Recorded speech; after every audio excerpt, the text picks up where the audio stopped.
Roma Wines presents Suspense.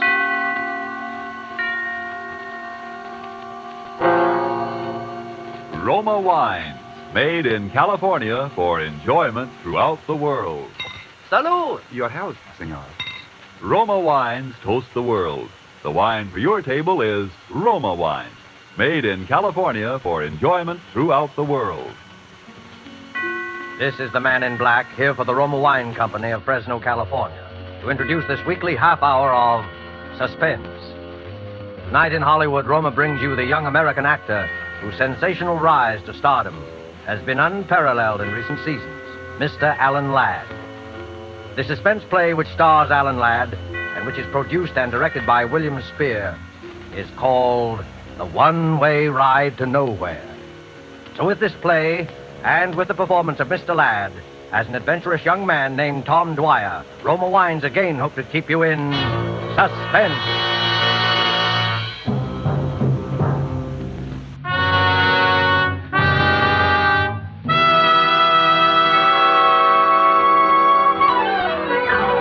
Right this way, ladies and gentlemen, the thrill of a lifetime.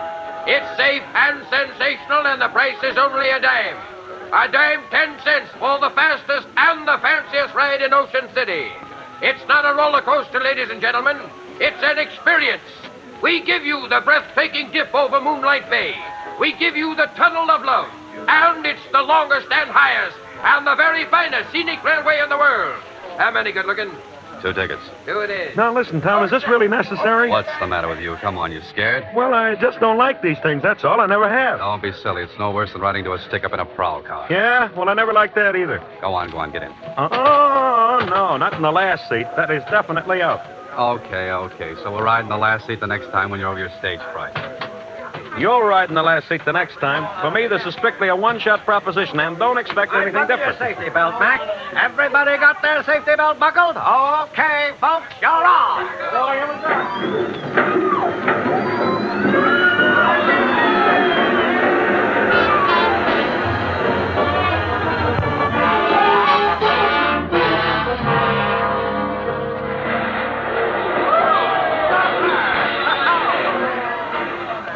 Oh.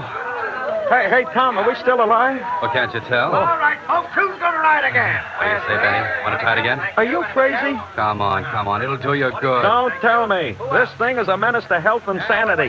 What did I tell you? Look, there's a guy passed out back there. Come on, Yeah? snap out of it. Hey, come on, get up, mister.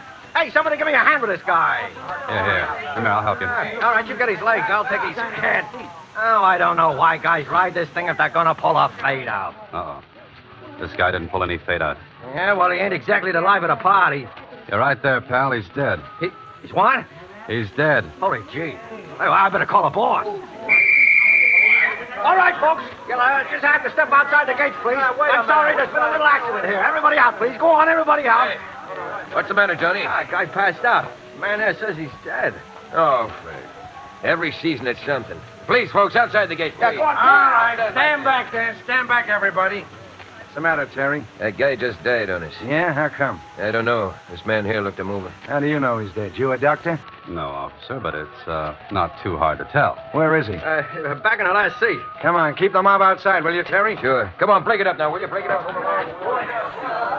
This the guy? Yeah. Looks like it must have been heart failure. It doesn't look to me like heart failure. Say, who are you? Dwyer's the name, Tom Dwyer. Yeah? Well, Hey, I never seen this dead guy. He never bought a ticket for me. That's right, he never had a ticket. You mean he rode for free? How could he? He rode for free, all right. say, how come you know so much about this? Me? Oh, I'm just kind of nosy. Hey, you. Yeah? Do you remember seeing this man get on the car? How do I know? They get on, they get off. I just work here. Don't you remember that my friend and I were going to get in that last seat, and then we didn't? Hey, that's right. Hey, who's this? Ben Duffy's a friend of mine. Yeah? Yeah. Now, listen. My friend and I were the last ones to get in that car. We were going to take the last seat, and then we didn't. Then the car pulled out. And when it pulled out, that last seat was empty. Hey, that's right. That last seat was empty. This dead guy never even got on the car. Now you're getting someplace. All right, Dick Tracy, I'm listening. A roller coaster car starts out from this platform all hunky-dory and rips around the tracks about 90 miles an hour. And when it gets back here, there's a dead guy on it that wasn't on it when it started. How do you think he got on there? Dropped out of the sky? Well, figure it out for yourself, pal. If he wasn't in the car when it started, then someplace along the line he was dumped on it. And guys who have been dumped are generally guys who have been murdered.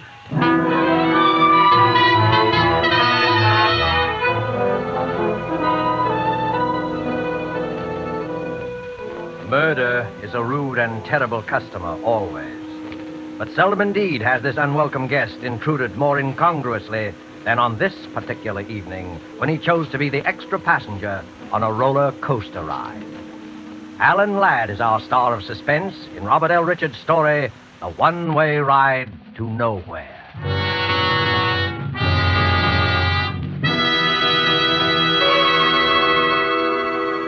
You have heard the prologue for tonight's tale of suspense.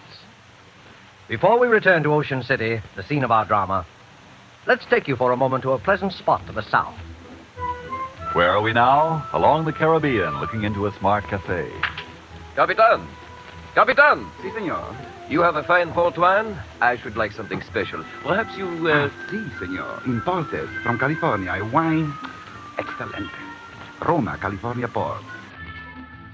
It's true that in many countries of the world, distinguished Roma wines are imported.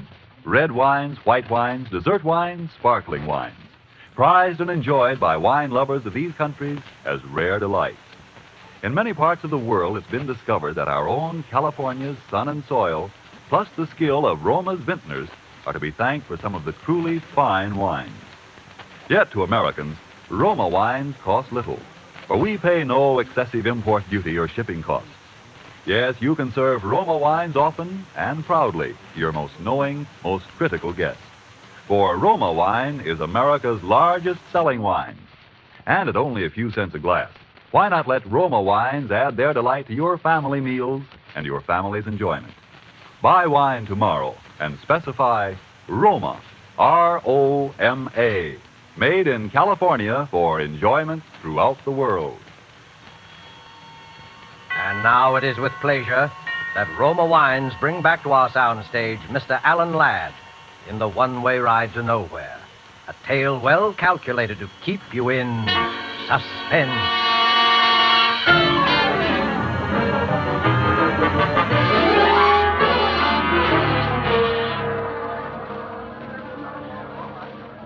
Hey, Tom, where you been? We're all supposed to be waiting in here for the chief of police. Didn't make any phone call, that's all. Anybody I know? Jefferson Hotel. Do you know him? Huh? Hey, what's this all about? Oh, about $400,000 and a lot of people's lives. Uh-oh. Here comes the chief now. All right, quiet, everybody. Chief Haynes wants to say something to you. A man died under peculiar circumstances on the Ocean City roller coaster tonight. And all of you here were either on the car in which the body was found or in the immediate vicinity, like on the platform. Now, cause of death has not yet been determined. But all of you might be needed as witnesses, so we want to know where to get a hold of you. Have all these people been identified and left locations where they can be reached? Yes, sir. Well, then that's all. You can go now. Chief Haynes, Well, I'd like to ask a couple of questions. are these the two fellows you told me about, Johnson? Yes, sir. You're a pretty inquisitive young fellow, aren't you? Well, that's my business. By the way, Chief Haynes, haven't we met somewhere before? Not that I know of. What do you want to ask about?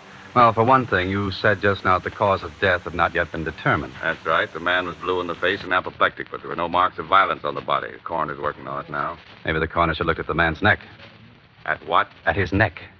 Listen, you're no doctor, neither am I. The coroner of this city knows his business. Okay, Haynes, okay. I just thought I might save him a little time. Well, you're wasting my time. If you think I'm going to give you an inside track so that you can go to this poor man's family with some sales talk that you can help him get some kind of a legal action. Oh, he's got a family, has he? Yeah, he's got a family. Now get out of here. Mm-hmm. And his name is Richard Elliston Brighton, and he's a professor of psychology, and he comes from Chicago, right? So you went through his pockets before my men got there. Now, did I say that? Listen to me, young fella. You know entirely too much about this case for your own good. You're from Chicago, too, aren't you? That's right. What are you doing here? On a vacation, visiting my friend here. Well, you better take it. Oh, hello, Doc. What about it? Murder. He was strangled. Strangled? Mm-hmm.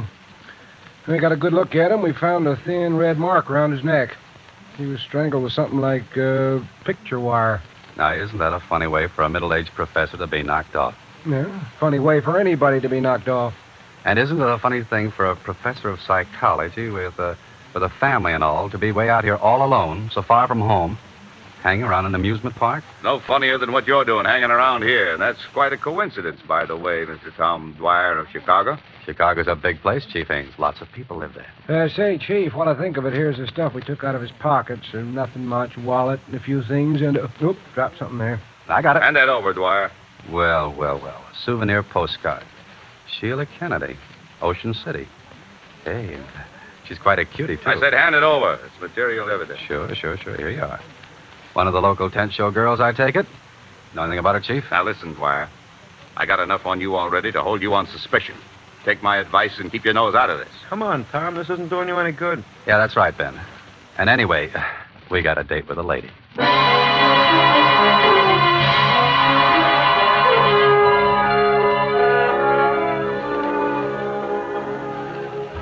They're lovely, they're luscious, they're delightful, and they're daring.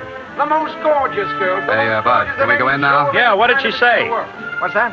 I said, can we go in now? Oh, yeah. Okay, fellas, down there, the second door. I told her about you, and she says it's okay. Thanks. Make it snappy. She goes out in a couple of minutes. They're lovely, they're lovely. Room of her own. Sheila must be all right. Hey, I thought you said this was business. It is. Wait out here, will you, Ben? Oh, so when it's dames, I wait outside. I said this was business. Who is... I don't know you. Well, maybe we've both been missing something. How did you know I came from Chicago? You'd never have got in if you hadn't pulled that. It was a good guess, wasn't it? Well, I don't know you, and I don't want to know you, so beat it. Now, look, Sheila. I didn't come here to cause any trouble. My name's Tom Dwyer, and Are you going to leave, or do I call the bouncer? Sheila, a man was murdered in the amusement park tonight. Murder? Hadn't you heard? Everybody has, but I didn't know it was He was from Chicago, too. And Sheila, he had your picture in his pocket. my picture. That's right. So what? There must be 50,000 old goats from one end of this country to the other with my picture in their pockets. They sell them at the show. How do you know how old he was? I don't. I was only... Professor Brighton didn't come around in the last 2 or 3 days to talk to you about anything, did he, Sheila? No, I don't even know what you're talking about. You got no right to question me. You know what I think, Sheila? I don't know, and I don't care. I think you're in a tough spot, and you'd like to be out of it. Only you don't know quite how. Well, what if I am? Well, maybe I can help you. Nobody can help me. This is murder, Sheila. That's not so good. What's your angle in all this? I wouldn't kid you. I'm a private detective. I make my living in things like this. Aside from that, and as a general rule, I just don't like murder. Listen, mister, what'd you say your name was? Dwyer. Tom, to you. All right. I don't know why, but you seem like a nice guy. I am. Wait till you know me better. Might have been nice at that, but keep out of this. It's for your own good. You'll get nothing but grief. What kind of grief? The worst kind there is. You saw what happened to the professor. Poor guy. Get out of the amusement park. Get out of Ocean City and stay out. Thanks, Sheila. Maybe you're right. I know I'm right. But I'm in kind of deep already. Is there anything particular I should look out for? Come on, Sheila, you're on. Okay. Listen, Tom, just remember, that roller coaster isn't the only one-way ride to nowhere around here. One-way ride to nowhere.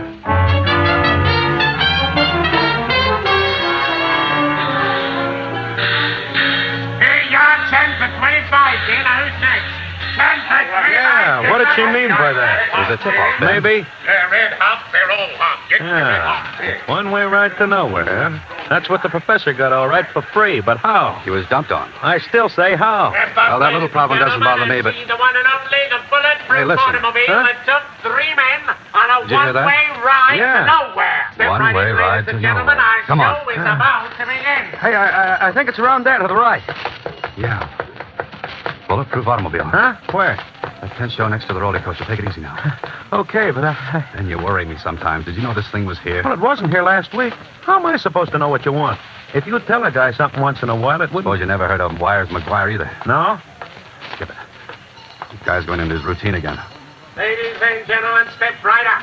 Inside you will see the actual bulletproof automobile in which the famous Jarvis gang sped from the scene of the $400,000 Springfield mail robbery, the most daring hold-up in modern times. Now, this is the very limousine in which they were pursued for 50 miles. 3 of them died. The 4th became a raving maniac on that last fatal one-way ride to nowhere. Step right in, ladies and gentlemen, and then go into the... Benny, now I know I'm right. Is this what you came down here for? Not exactly, but there's been some funny talk lately about this mail robbery job in some funny places. I still don't get it. There were 4 guys in on that. 3 of them dead and the others in the bug house. That kind of closes the books, don't it? I'll give you a little tip, Benny. They never found the money. Huh? And the insurance company's got a standing offer of a 10% reward. 40,000 bucks. Step right over, gents. The original bulletproof automobile. Okay, maybe we'll at that. How much? 2 bits apiece. Yeah. Step right inside, gentlemen. Now the car that you see before you... You don't have much business, do you? Hey, what are you, a couple of public accountants? No offense. It just seems too bad. It's a swell exhibit. Oh, you're telling me. These hicks down here, they don't appreciate nothing. Must be pretty hard, judging what the public would go for. Yeah. I thought this might automobile be a sensation, something modern, you know. And my brother found the junkyard in Indiana. Cops must have sold it at auction or something. Look, would you really like to get rid of this heap? Like to? Don't worry, I already have. Yeah? Listen, brother, the minute I found out that I had a turkey, I went out and found me a sucker, but quick. Well, how did you find him? I didn't exactly find him. He come by, you see. He's making some sort of a collection for some cops museum. Capone's bulletproof car, Dillinger's artillery. You know, I got my price, though. Yeah. Oh, no, isn't that too bad, Benny? Hmm? Oh, yeah, sure it is. What's too bad about it? Well, to tell you the truth, we're making sort of a collection ourselves for a big New York exhibitor. And Sure. I thought maybe we could do a little business. Oh, I'm sorry, mister. I just closed the deal tonight. If you'd only come around just a couple hours sooner, you... Well, do you suppose this man you sold the car to would be interested in selling it at the right price? I don't know. It'd cost you plenty, though. Confidentially, he paid me $1,000, cash. Oh. Well, where could we find this guy? Well, he should be here any minute. He's going to pick up the papers and things.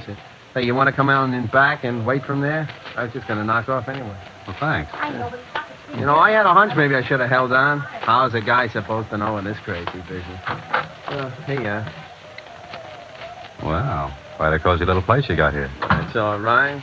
Sit down, make yourself at home.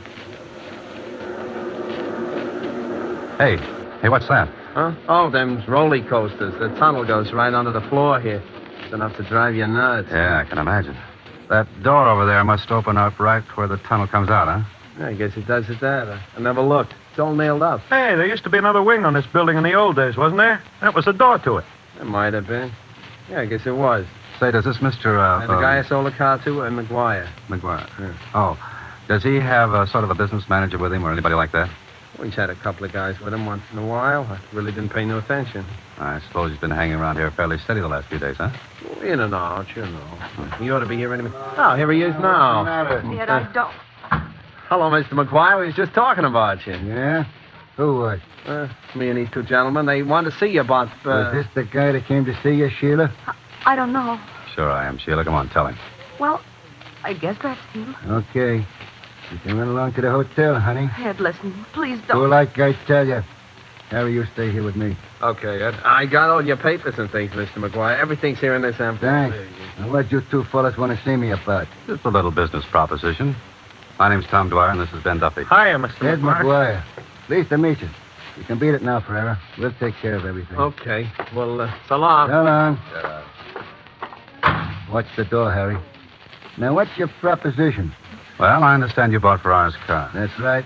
You interested in used cars? Some used car. How interested?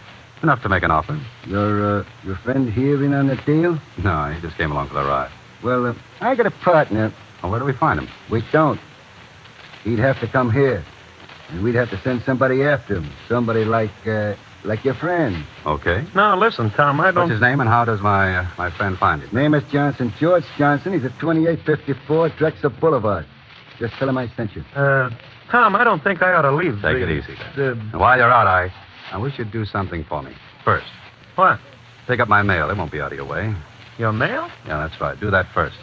I'm expecting a very important special delivery, and I want you to stop by the Jefferson Hotel, where I'm staying. And ask for a bellhop named Ted Martin. He takes care of all my stuff. The Jefferson? That's right. And be sure to see Ted Martin. He's the only one who can help you, so ask the clerk for him and hurry back, please. Ted Martin, Jefferson. Well, okay. You want me to go, Ed? No, you stay here. And now that he's out of the way, what do you know? Enough? You're a pretty bright boy, aren't you? You gonna talk? Why not? I know, for instance, why he bought that car. I think he knows too much. Let me handle this. Keep talking, bright boy. Well, after that Springfield nail job, nobody ever found the money. $400,000 is a lot of lettuce. And you think it's still somewhere in that car. Did you figure it out all by yourself, or did you get a tip when you were in the federal pen, along with Duke Jarvis? You know any more cute answers, bright boy? Sure. I come from Chicago. I know that around there you got a nickname, and they call you Wires. I told you knew too much. Mm-hmm. On account, you got a reputation of being very handy at disposing of troublesome guys with a length of picture wire twisted around the neck. Have you any idea what you've just talked yourself in for, bright boy? I know what I'll talk you in for if you don't play ball. Well, now, what do you think of that? I think we're wasting time. Listen, McGuire. I not only know how you killed Professor Brighton, I know why. Sure you do, bright boy. Sure you do. You think I'm kidding, huh? Professor Brighton was a psychiatrist. They used to call him to the federal pen to examine guys who were wacky. They called him in to examine Duke Jarvis. Duke was the last of the Jarvis gang. The rest were all killed in the holdup. He was wacky, all right. So wacky that he let slip about the money being still hidden in the car. So when the professor heard about the car showing up, he thought he could pick up a piece of change. The poor guy, only you caught up with him first, huh? You got it all figured out, haven't you? Yeah, all but one thing. I don't think you're smart enough to pull this all by yourself. I think you do have a partner. I tell you, we're wasting time. Oh, man. no, we're not. Now, listen, bright boy. Who are you working for? What difference does that make? Plenty. Don't you think I want to know who else is in on this?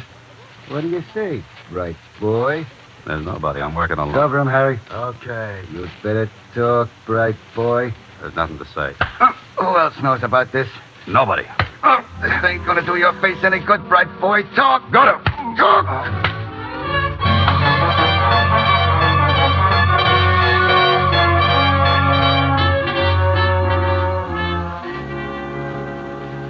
Watch him, Harry. I think he's coming out of it again. Yeah, this ain't getting us no place. Suppose his pal comes back. He'll never come back. By the time he finds out there ain't no such guy as George Johnson. Take a look, Harry. It's me. It's Chief Haynes, Ed. Okay, open up. Hey, I thought I told you. How did he get here? He walked in. He knows plenty. How much? It works. We've been trying to sweat out of him who he's working for. Haynes. I know where I've seen you before. Your picture. You were a guard at the federal pen when Jarvis and McGuire were there. That's how you heard about the money. When McGuire came down here, he had to play ball because you were chief of police here. He's got to go, McGuire. Sure, I know. So we give him the business and dump him out of the side store there into the roller coaster like we did the prop. Are you crazy? You can't get away with two jobs like that the same night. So what do we do? Anything. Dump him in the bay. Make it look like an accident. Anything. Hey, there's an idea. Don't try to get fancy about it this time. But you just gave me quite an idea, Haynes. Quite a good idea.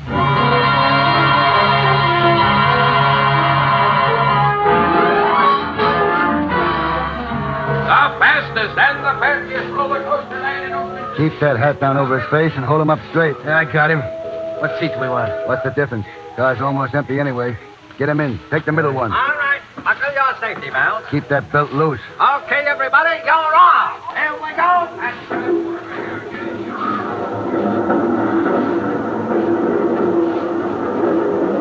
We're going into the tunnel now. Tie his hands and feet while we're in the dark. Yeah, I'm doing it now. Got the sash weights on him? Yeah, around him. We're out now. Watch him. Hey, what was that? What's the difference? Hang on, we're starting up.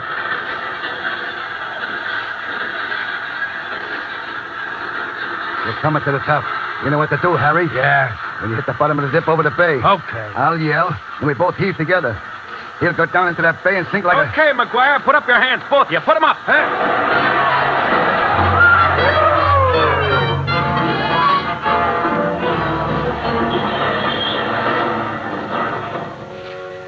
Then you made it. Tommy, you okay? Yeah, sure. What do you think you're doing here? The federal pinch, McGuire. I'm Ted Martin, Department of Justice. Staying at the Jefferson Hotel. Get it, McGuire? Hey, Tom, you ought to get to a dock. No, I gotta get down to the police. Hey, Ted. Ted, listen, never mind about these guys. Get Haynes, chief of police. We've got a couple of men down there already, Tom. When you phoned, I figured you might get mixed up with him. We've had our eye on the chief for quite a while. Well, I'll see you later. So long. Thanks, Ted. Hey, you were taking an awful chance, Tom, playing so cagey. Well, I had to be sure first. If that dame hadn't stuck around and tipped us off, we just about made it when the car went through the tunnel. That, Sheila dame, huh? Uh-huh. Say, Ben, I think I got a date with a lady. Oh? So what do I do? Well, I'll tell you. Here's a dime advance out of your $20,000 reward. Go take a ride on the roller coaster.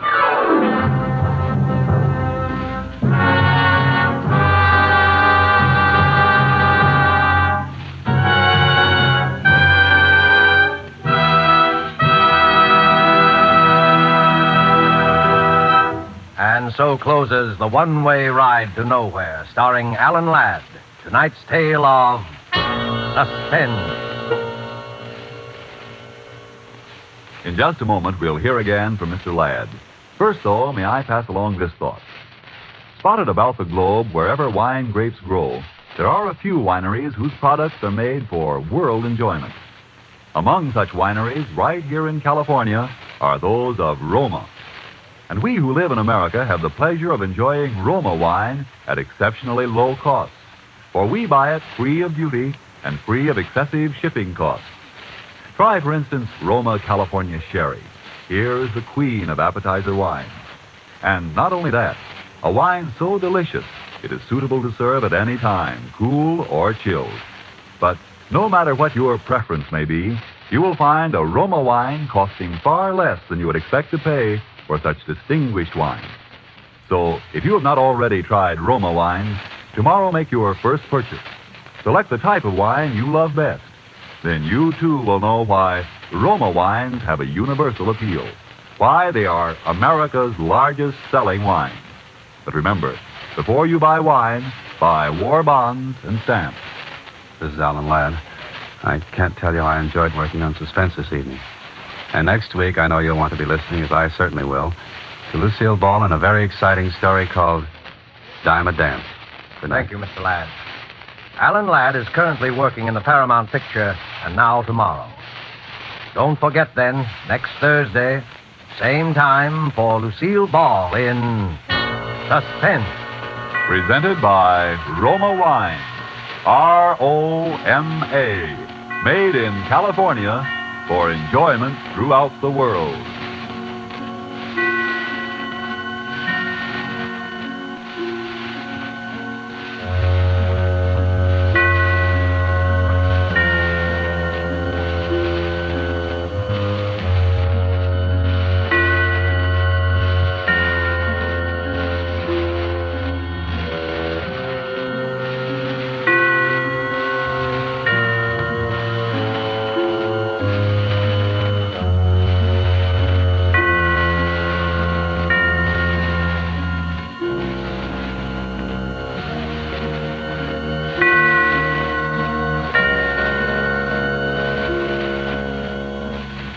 This is the Columbia Broadcasting System.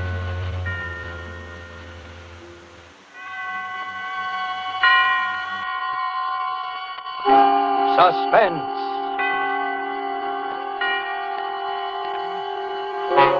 Tonight, To Find Help, starring Frank Sinatra and Agnes Moorehead. My roomer, Mr. Armstrong, tried to warn me that morning he left on his business trip. I remember we were just finishing breakfast and he was rather in a hurry. I don't care what you say, Mrs. Gillis. I just plain don't like it. You're alone here in the house all day. There are no close neighbors. After all, you know nothing about the man. Good gracious, Mr. Armstrong, you'd think I was a pretty young thing of 20 to hear you tell it. And another thing. Seems very strange to me that a young man should be job hunting from door to door in this day and age. Why, there are plenty of jobs to be had. That's just why it's so difficult to find help these days. Oh, you're a worrywart, Mr. Armstrong. And now that I've found someone to do my heavy work, I'm not going to let your silly notions change my mind. All the same, though, I'm not leaving the house this morning till I get a look at the guy. I remember I kept worrying about poor Mr. Armstrong missing his train because it was getting to be 9 o'clock. He dried the breakfast dishes for me, and as he talked, he kept looking out of the window towards the long driveway. Hey, here he comes. Well, I guess I needn't have worried. Mr. Armstrong was smiling, for he'd seen my young man who was coming up the driveway. And I smiled, too. Even I had forgotten what a meek, harmless-looking lad he was. Why, he could hardly be called a man at all, I thought. So that's the critter who's been causing me all this mental anguish. Oh, there, you see, you and your silly ideas. Why, the little guy's not strong enough to keep a regular job, I suppose. Why, I believe Sarah's getting some of your foolish notions, Mr. Armstrong. There now, Sarah. I'm sorry that we made you nervous about him. Why, you could see the guy. Here. Oh, good morning. Good morning. I've been expecting you. This is my roomer, Mr. Armstrong. I don't believe you told me your name. I'm Howard Wilton, ma'am. Hello, Howard. I'm glad you come. I know you'll be a great help to Mr. Gillis. And you'll be company, too. Well, I'm off. Take care of yourself. I don't think you'll have much trouble.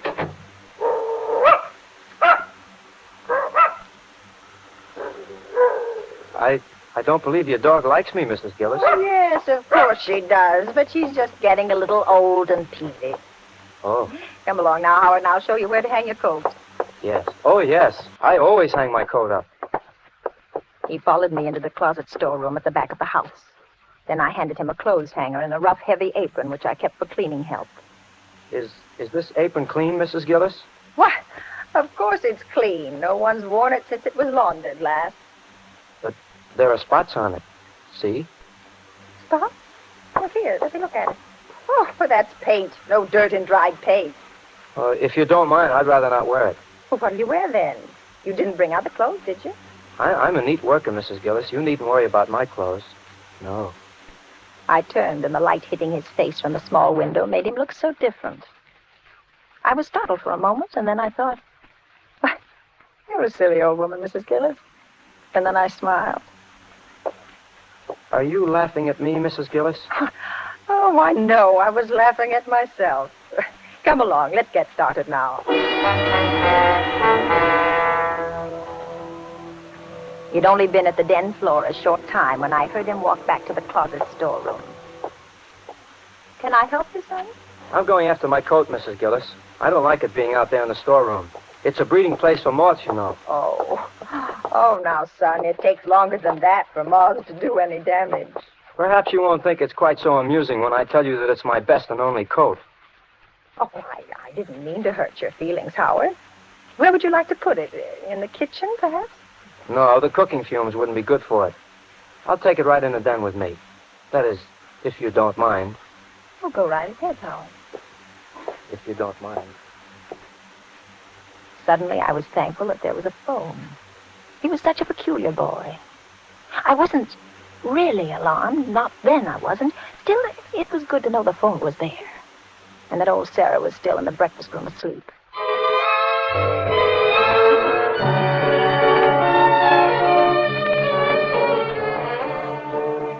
I went on about my own work that morning, but several times I went into the den to have a look at him.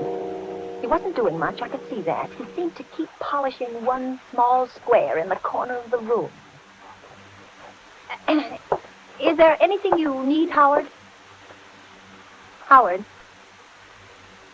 I won't be spied upon, Mrs. Gillis. I won't put up with that. Well, see here, lad, I think we must have gotten off on the wrong foot. I'm not spying on you. Then why do you keep popping in like this? Why, Would you like me to go faster? Would you like me to spill out my life's blood for you here on the floor? Is that what you're after? Howard, are you well? Are you well enough to work? Of course I'm well. If only you'd quit bothering and pestering and questioning me. Is that too much to ask? Well, look, Howard, I'm interested in young men. I have 2 boys of my own. They're in the service. You see that Bill on the desk there? He's a Marine. And on the table there, that's Dennis. He's in the infantry. He's overseas. So that's why you hate me. I see it all now. Hate you? Well, whatever gave you that? Yes, you hate me. I could tell it the moment I walked into this house this morning. But Howard... You hate me because I'm young and I'm not in the service like your boys. Why, it never occurred to me. You must know I was grateful when you came looking for work. Grateful? You resented me. The only reason you have me here is to work my life's blood away, to punish me for not being in the service just because your sons are in the service and I'm out. Son, you're ill.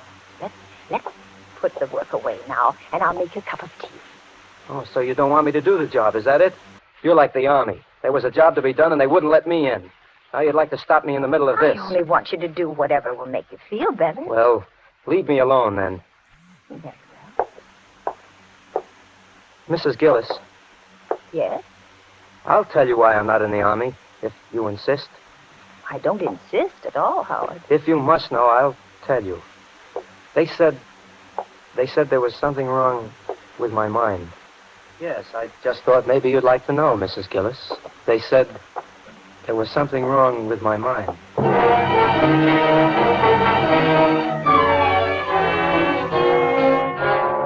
The first thing that I thought of when I reached the hallway was the phone, but it was in the den with Howard. I ran quickly to the back door, but it was locked and the key wasn't in its usual place. The front door, it was locked too. And I heard a crash. It came from the den. I rushed in to find Howard peacefully polishing away at the same spot. He hadn't moved an inch.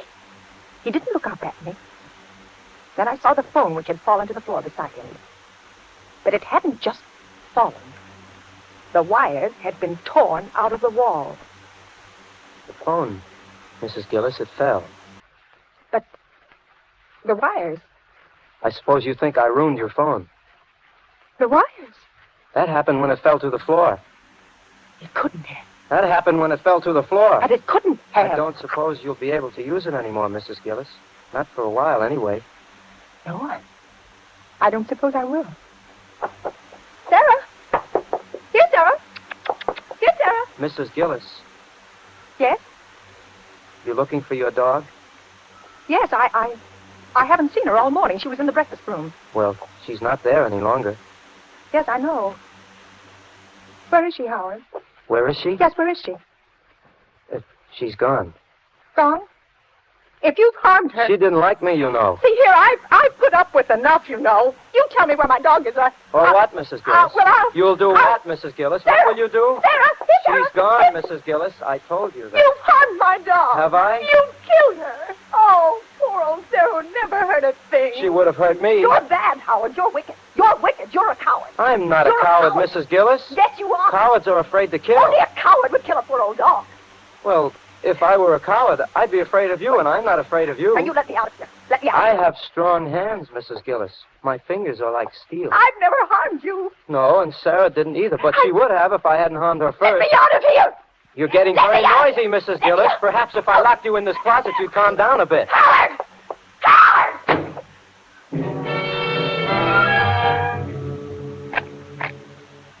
And then I heard the key turn in the lock. For a moment, I had the feeling of unreality. What was really happening? But I found out soon enough it wasn't a dream. For the dim light from the little square window picked out a limp, lifeless object in the corner among the dusty mops. I knew without looking further what it was. Poor Sarah. Sarah, who never harmed a soul.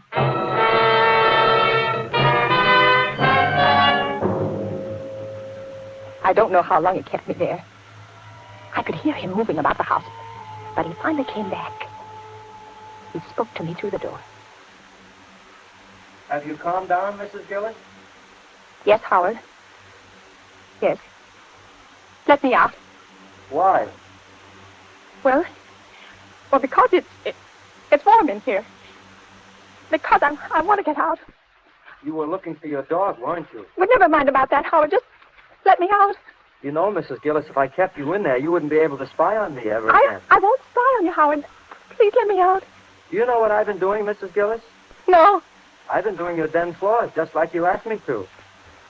And that's fine, Howard. It was fine being able to work peacefully, knowing that you were someplace where you couldn't bother me. I won't bother you, Howard. It was very peaceful. Nobody to bother me. Let me out, Howard. Will you promise to do as I tell you? Yes, I promise. Anything? Anything. Very well, then.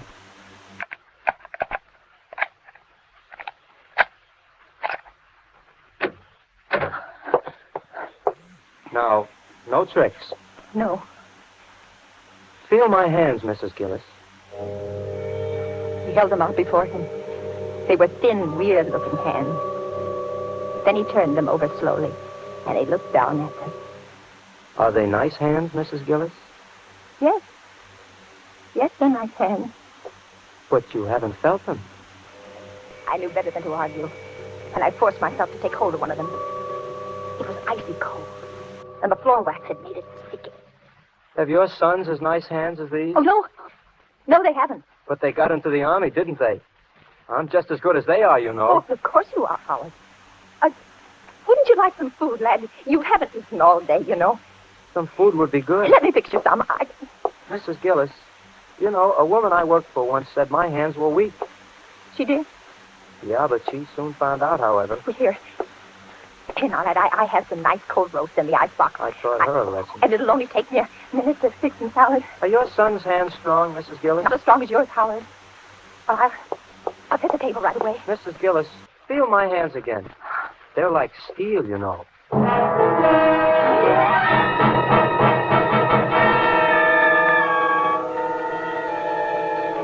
I finally managed to get some lunch on the table, and Howard sat beside me. He didn't say much, and he ate very little. I tried to appear casual, to engage him in a conversation, anything. Do you work often, Howard? Not often. Or did you have trouble finding jobs? Well, people are anxious to find help these days, weren't you? Yes, to find help. Mrs. Gillis, they're looking for me. Who, Howard? Well, I don't know exactly. The people I worked for last, I guess. Well, was that here, in this town? Oh, no. It was in another town. Everyone was looking for me, so I went away. It was horrible to be spied upon, Mrs. Gillis. Do you know what it is to be spied upon? No, I don't. Would you like to know? No, I wouldn't, Howard. I think I'll spy on you for the rest of the day so that you'll know how it feels. No, Howard. Whatever it is you want, just take it and go away. There's nothing I want, Mrs. Gillis. I only want to stay here with you. I can't stand it, Howard. I can't. I am an old woman. Now, please go away and leave me alone. I'm not going away, Mrs. Gillis. There's still a job to be done. I'll go away after I've done everything that's to be done. Howard, I have some money here in my pocket. I got it upstairs for you. It's a great deal, and I'll give it to you. I don't want your money, Mrs. Well, Gillis. then go away. Oh, that would be foolish. Then you tell her. Oh, no, I wouldn't. I wouldn't really, Howard. Go away, and I'll never tell us so that you've been here. I won't tell us I don't believe you, Mrs. Gillis, and I don't trust you. There's only one way of being certain that you won't tell, and that... My heart jumped. Oh, when I looked out the window, I saw that it was a milkman. Howard moved quickly to the window with me. Tell him to go away. I can't. I've ordered some extra things. And go into the storeroom until he goes. I can't, Howard. He knows I'm here, and he'll expect me to pay him. You promised to do as I told you. Now, will you tell him to go away? Howard, if I tell him to go, he'll think something's wrong, and then you'll get caught for sure. All right, Mrs. Gillis. Take whatever you've ordered, but if you pull any tricks, you'll be sorry. He opened the cabinet drawer, and I saw him take a knife out. Without another word, he stepped back between the stove and the wall, but he was still within easy reach of me. Oh, my hands were shaking. The milkman knocked as usual at the window over the sink. Just a moment. Well, good afternoon, Miss Gillis. Good afternoon. Lovely day, isn't it? Yes, it is. Miss Gillis, I think I have good news for you. Well, you have? Yeah. Beginning the first, I think we're getting some badly needed help. In the future, your deliveries will be made in the early morning. Well, that's nice. I don't believe you ever did like these late deliveries, did you? Well, I had never really minded. Well, if all our customers were like you, Miss Gillis, it wouldn't be such a bad world. Here you are. 1 quart of milk, a pint of half and half. Bye, Miss Gillis. But the extra things, you forgot them. The extra things? Yes, the extra things. Now, don't tell me you've forgotten them. The eggs and the butter. I'll get them right away. Mrs. Gillis, I'm going to give you one more chance. When he comes back, you're going to get rid of him. Do you hear? And if you give me away, I'm going to kill you. I'll kill you before he can get inside this house, and I don't care what happens. I won't give you away, Howard. I won't give you away. I'll only pay him. I have to do this. Shut up and remember. Well, here you are, Miss Gillis. Thank you. Anything else? No, that's all. Miss Gillis, I'm sorry. I can't stop to talk to them. Howard stood for a moment behind the stove. His eyes were blazing. And he spoke without moving. You're very clever, aren't you, Mrs. Gillis? What do you mean? You thought you were going to put something over on me, didn't you? I sent him away, didn't I? The extra things you ordered. There weren't Yes, any. there were. You saw him. You heard him. He didn't know what you were talking about. The milkman had returned. He stood outside the window. Howard looked at me, and I saw his knuckles go quiet as he clutched his knife. This is your last chance. Get rid of him. Yes, I will. Howard, I will. Sorry to bother you again, Miss Gillis, but you forgot the points on the butter. Oh, yes. Yes, the ration point. Here you are. Sorry I had to bother you, Miss Gillis, but you see, I have to account Yes, I'm busy. Can't you see I'm busy? Tell me when he's gone, Mrs. Gillis. I stood by the window and watched. He got into his truck, and then he drove off.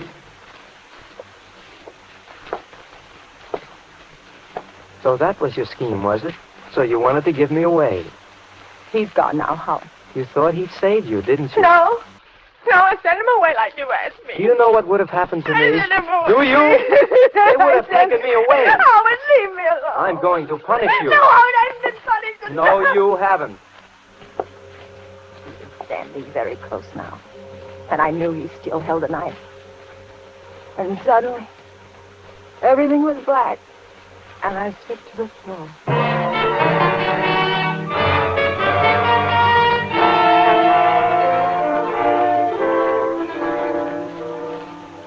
When I came to, I was in the den, on the den floor.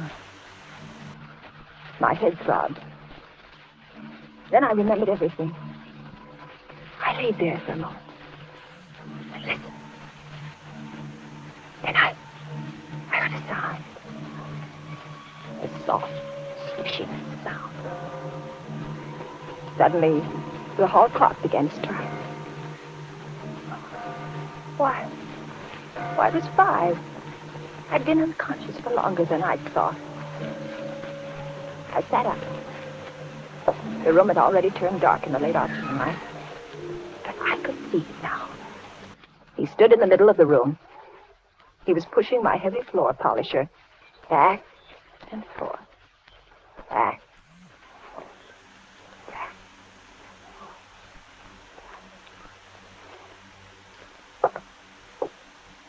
What time is it, Mrs. Gillis? About 5. Well, I guess I'll call it a day now. I've done a nice job, haven't I? Yes, Howard. Very nice. I think I'll be going now. I got to my feet.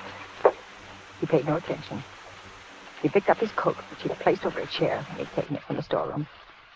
Then he looked at the floor again. Doesn't it shine nicely, Mrs. Gillis? Yes. Yes, it does. Was it worth $5 to you? Oh, yes, Howard. I have nice hands, haven't I, Mrs. Gillis? Yes, Howard, you have. Here, take the money. Thank you. You know, it's a pity they have to be used to polish floors. You've done such a good job, Howard. I'm going to give you a few extra dollars. Thank you. Will you be needing me tomorrow, Mrs. Gillis? No, thank you, Howard. The door's locked, Mrs. Gillis. Yes, Howard. Do you have a key? Yes, I do. I just remembered. A lot of things. Mrs. Gillis, there's someone at the door. Yes, Howard. Will you open it? Oh, should I? Yes, Howard, you have the key. I have? This it, Mrs. Gillis? Yes. Yes, it is. Open the door. Open the door, Howard. Open it. All right, Mrs. Gillis. Hello. I'm Mr. Stevens of the phone company. Your phone's been reported out all day. I'm sorry we couldn't get around any sooner, but we're really swamped. Mrs. Gillis, is your phone out of order? No, there must be some mistake. Well, now, that's strange. We've had several reports. Maybe I better run back and check my books in the truck. Just a moment, Mr. Stevens. Could you do me a favor? Well, certainly. This boy... Mrs. Gillis. This boy, he's worked here all day. He's done a good job, but I don't think he's well. I'm all right, Mrs. Gillis. Oh, but you're tired, aren't you? Aren't you tired, Howard? Doesn't your head ache? Yes, I am tired. And my head does ache. Well, maybe Mr. Stevens will be kind enough to drive you to the car line. Sure, I'll be glad to, Mrs. Gillis, but I can't wait long. Well, right away, and I'll go along, too. I have some marketing to do. And, Mr. Stevens, as long as you're here, would you mind checking the phone just to make sure? Of course. I'll show you where it is. Can I show him, Mrs. Gillis? No, Howard, you wait here. We'll be right back. I moved quickly towards the den. Mr. Stevens followed me. Once inside, I closed the door behind us. He spotted the wrist wires at once. Say, this Boy, that man, he's dangerous. Drive us to the police station as fast as you can. Where is... Howard! Howard! We've got to find him. We can't let him get away. We'll take the truck. Come on.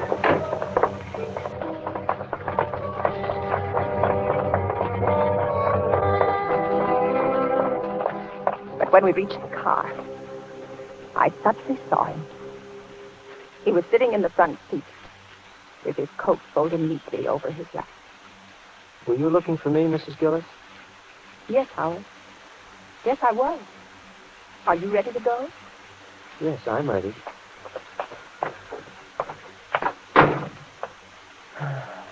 It's very kind of you to do this for me. I'm very tired. I can't seem to remember things. Well, don't try to, Howard. Well, we all ready? All ready, Mr. Stevens. All ready, Mr. Stevens.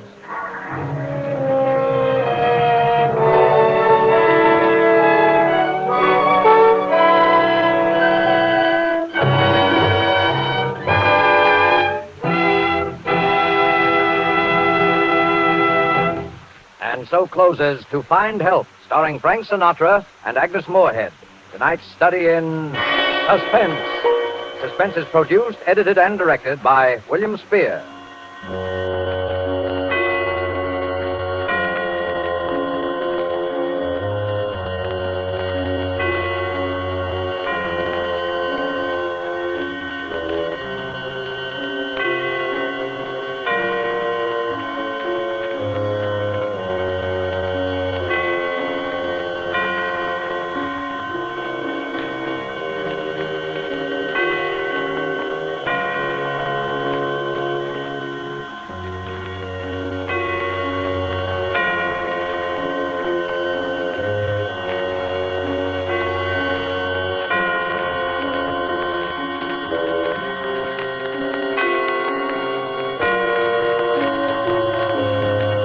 This is the Armed Forces Radio Service.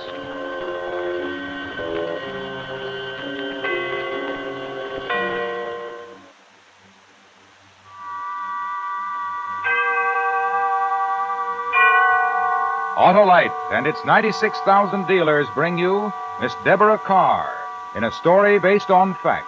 Tonight's presentation of Suspense.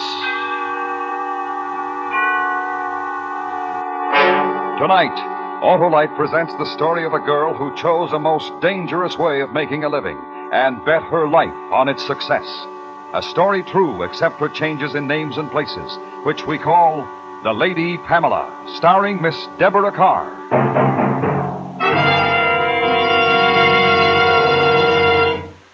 This is Harlow Wilcox. I was visiting Sam, my neighborhood Autolite spark plug dealer, the other day when his phone rang. Hello? Yes, sir. Uh-huh. Well, it may be spark plug trouble because spark plugs are the very heart of your car's ignition system. Better let me and my plug check indicator take a look. That's the exclusive Autolite plug check indicator, which instantly shows the exact condition of your spark plugs and whether they're right for your style of driving. Well, they may only need cleaning. But if new ones are needed, I'll install Autolite resistor or standard type spark plugs. They're world famous. Yes, sir. And when you replace worn-out spark plugs with ignition-engineered Autolite spark plugs, you get smoother performance, quick starts, and gas savings. You know our location, sir? Okay, see you soon.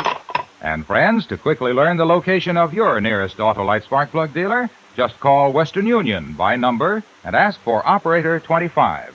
And remember, from bumper to tail light, you're always right with Autolite. Deborah Carr is appearing by arrangement with Metro-Goldwyn-Mayer, producers of the Technicolor musical Singing in the Rain, starring Gene Kelly, Donald O'Connor, and Debbie Reynolds. And now, Autolite presents The Lady Pamela, starring Miss Deborah Carr, hoping once again to keep you in suspense.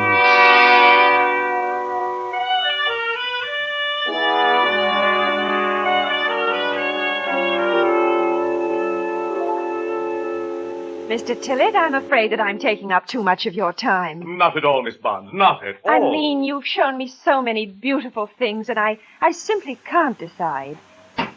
It's extremely naughty of you to have so many lovely... My dear lady, such jewels as these were made only to adorn one such as yourself. The afternoon is yours, and with it, my services. How sweet of you. Now, this is the tiara. Oh, it's perfectly... Mr. Tillett. I want you to notice the rubies here, and the exquisite workmanship of the filigree. I daren't ask. It's priceless, I know, but... $50,000. Oh, no, I've got to be sensible. It's quite out of the question. Now, what about the necklace? 24,000. The brooch and earrings? 18. Oh, they're adorable. And the diamond? 14,000 for you, Miss Bond. I should really close my eyes. I'm sorry, gentlemen. Oh, hands on the velvet, friend, and nobody's going to get hurt. You, lady, just sit there and don't open your mouth or I'll close it for you. This is... Hold up. We'll take that, please. Don't you dare touch me. I'll... Oh! Okay. Thanks for everything. So long.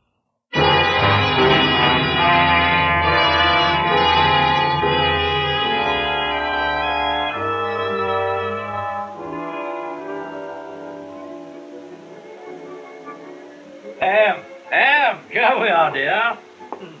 How are you, sweet? Oh, you know David Archer, don't you? Of course. Do sit down. Have you ordered, Colonel? I'm famished. I did. We were only waiting for you, my dear. No trouble? No, not a bit. Everything went off splendidly. Good. David, that slap. It was a little too realistic. Don't ever do it again. Well, look, I was only I'm trying taking to... $500 out of your cut for that. You're to follow orders, nothing else. Listen, if you think you That's can get away... exactly the point, David. I do think. You don't. Tillett might have seen a scar on your wrist when you slapped me. You've got a record. You could be identified by that. Follow orders in the future. Oh, now, children. Be quiet, Halliday. Do you understand, David? Yeah, sorry. All right. When are you disposing of the things, Halliday? I'm flying to San Francisco tomorrow. Good. Today's the 10th. We'll meet at my flat on the 15th, 8 o'clock. That should give you enough time. Oh, ample, my dear, ample. David, where are you staying? Join on 84th Street, off the park. I think it would be better if you moved to a hotel. Change your name, too. Don't phone me. Send a note to the usual place. Sure. Ah, here we are, dinner. The finest food in New York, my dear. Just wait. You'll see. We had done much better than I thought we would, although I didn't expect Halliday to sell for more than $40,000 in San Francisco. I remember, as I brushed my hair before going to bed that night, that I felt almost sorry for Mr. Tillett. But he was such an old roue. Next time, he'd know better. Wicked little eyes.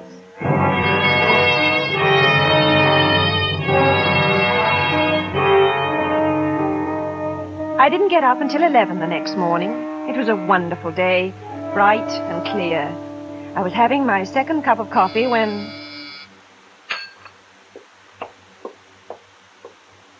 Yes? Police. Miss Barnes? Yes, just a moment. I'm awfully sorry. It's all right, Miss Barnes. May I come in? My name's Boland, robbery detail. Well, I suppose so. I think you might have telephoned first. Did you find the jewel? Not yet.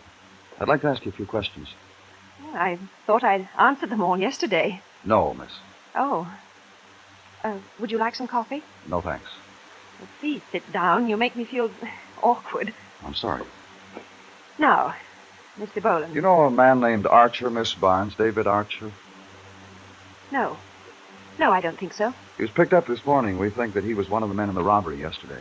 Really? He was identified by a scar on his wrist. Mr. Tillett remembered it. Oh, how wonderful. But there were two men. Yes, we know. You're sure you don't know Archer? No, I'm positive I don't. You've never met him? No. You sound as though you think I should, Mr. Boland. You were followed after the robbery, Miss Barnes. You went to a restaurant on East 53rd Street. You had dinner there with two men. One of them was Archer. That's ridiculous. No. Our man didn't know it was Archer until this morning when Mr. Tillett telegraphs. He was identified. The detective who followed you recognized Archer. I'm afraid you're mistaken, Mr. Boland. We're not. The whole thing was too nicely timed. Who was the other man? Really? I don't know what you're talking about. All right. Get dressed, please, Miss Barnes. You'll have to come downtown. Am I under arrest? Let's say you're a material witness. It sounds better. I don't think I was frightened. I was terribly annoyed, though. But at least they hadn't got Halliday. Mr. Boland questioned me in a dirty little office at police headquarters. He wasn't at all like a Scotland Yard man. He smoked, allowed me to smoke. His first name was Jack, and he was rather nice-looking. Name? Pamela Kittredge Barnes. Age? 24. Height and weight? 5'4", 119 pounds. Mm-hmm. Scars or marks? No. Nationality? British? Married? No. Previous convictions? None. You know we'll check with the other side on that. I imagine that you will.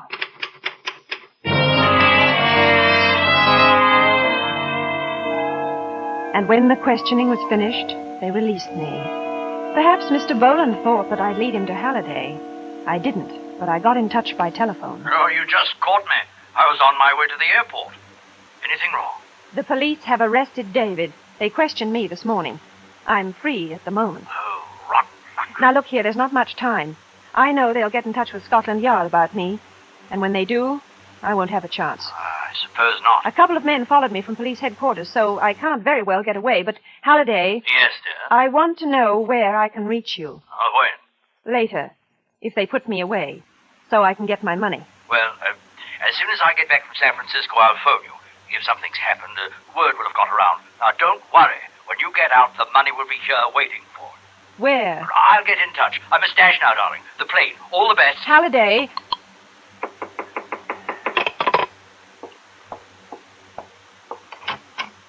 Good afternoon, Miss Barnes. Oh, Mr. Boland. I thought... We just received a cable from Scotland Yard about you. I'm afraid I'll have to ask you to pack your things. This time, you're arresting me, aren't you? That's right.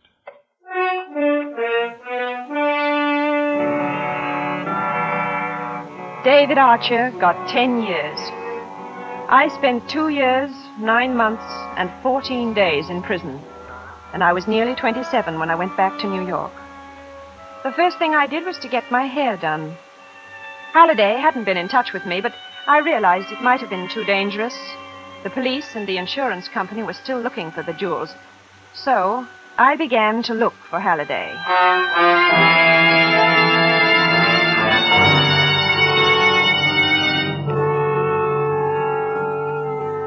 I telephoned every hotel in New York and every possible contact that Halliday might have had. And at the end of a month, I knew what had happened. He'd gone, run out, leaving no word, and my share of the money had gone with him.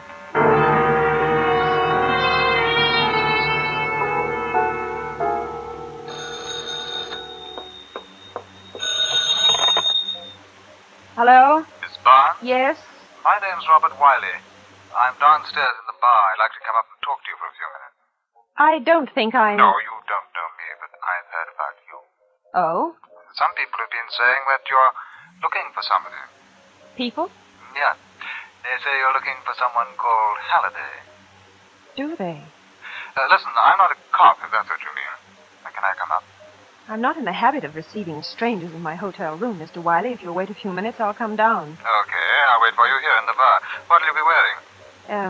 A gray tweed coat. Right. So long.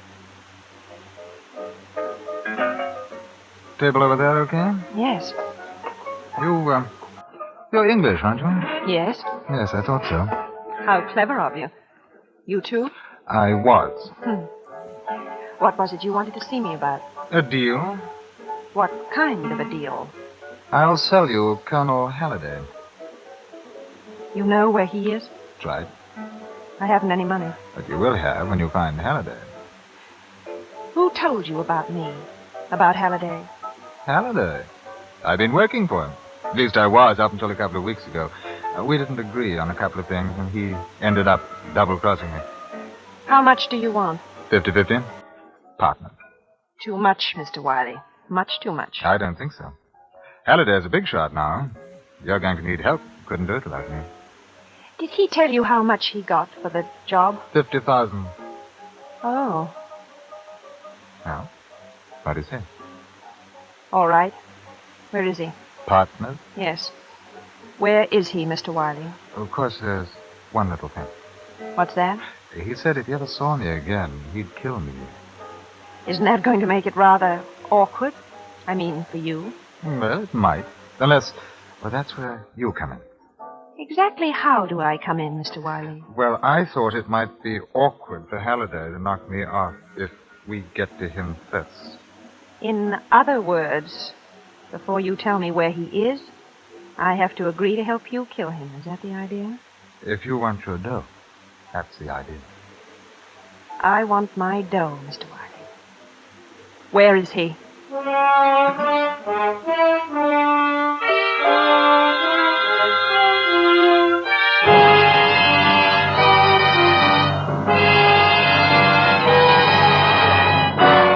Autolite is bringing you Miss Deborah Carr in The Lady Pamela, tonight's production in radio's outstanding theater of thrills, Suspense.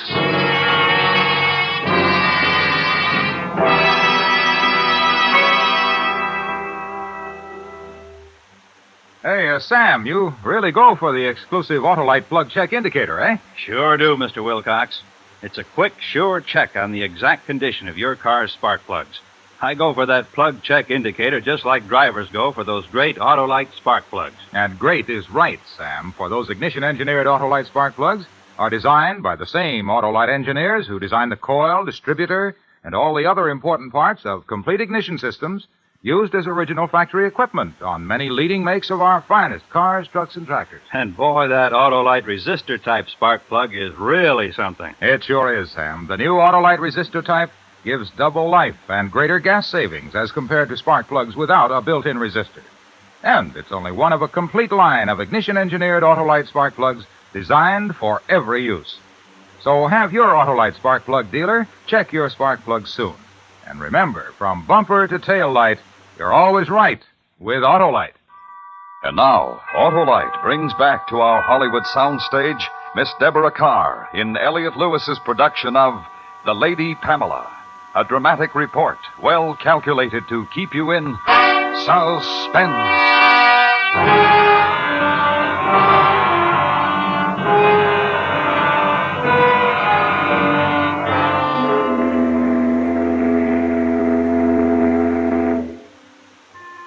Halliday was in London, and a week after our meeting, Robert Wiley and I booked passage on the first steamer.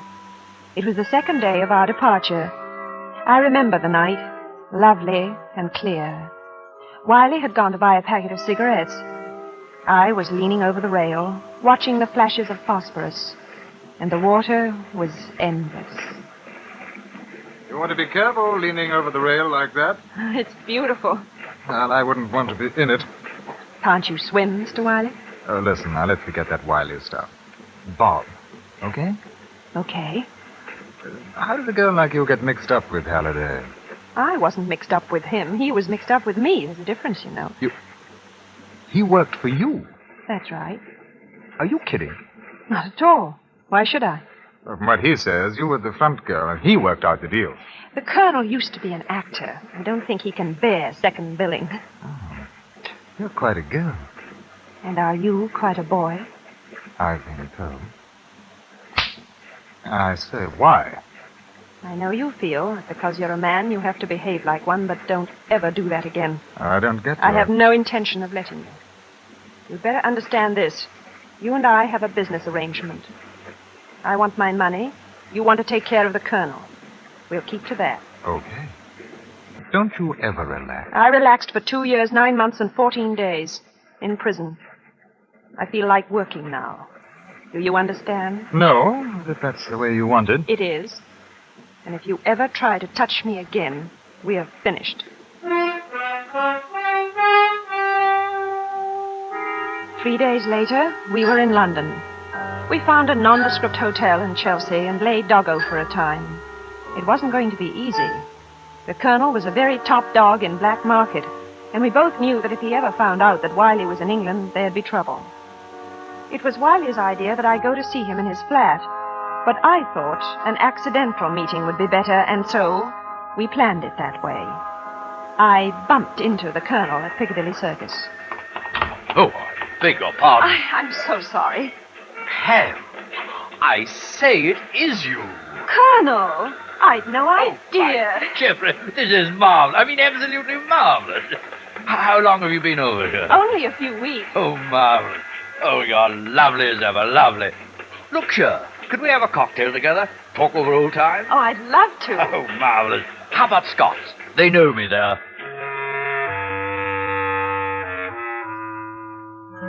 We went to Scott's, and on the way, he prattled about England, his England, and of the old days in America, and it was all quite respectable talk. The colonel was a striking man, wore his clothes beautifully, and walked with the carriage you'd expect from a man who looked like that. They knew him very well in the restaurant. I began to see that this was not the same Halliday I had known 3 years before. We sipped our drinks, and it was all like a very exciting play. He knew I was going to ask him about the money from the robbery, and I knew that my partner was going to kill him. Well, things are not quite the way they were, although I suppose one must put up with it. Mustn't one? You seem to have done nicely, Colonel. Oh, my lovely girl. It's all a matter of comparison, purely. Comparison to the jobs we used to do on the other side? Oh, darling. Those are trifles. I have no time for such nonsense now. Neither have I. What did you do with the jewels? Jewel? Yes. The ones we got from Tillett's. Remember? You went to San Francisco? By Jove, of course. What a marvelous memory you have. It's marvelous. Isn't it? Yes. It's rather a bad show, I'm afraid. I was hijacked, as our American cousin so quaintly put it. Who did it? I don't know. It happened in San Francisco. Oh. Yes. And then when I heard what had happened to you and Archer, I gave up and came home to England. You were awfully lucky, weren't you? Oh, not really. Now, it's strange, because I heard that you got $50,000 in San Francisco. No. Yes. Rot. What? Who said so? Wiley. Robert Wiley. Wiley? And who is Robert Wiley? Oh, what's the use of all that, Colonel? You know very well. As a matter of fact, I haven't the slightest idea of what you're talking about. I gather that I'm supposed to be on close terms with this Wiley chap. That's right. I see. Oh. Well, you can only believe one of us, can't you? And I tell you, I have never even heard of the man. I do know you better than I know him, Colonel. Then you take my word, eh? No. I take his. I'd like my share, Halliday. My dear child. I want my share. What can I say? I know what you've been through. I think of poor Archer still incarcerated, but on my word of honor, Pam, I didn't get a brass farthing. I want my money now. Oh, Pam, you're too marvelous. I mean it.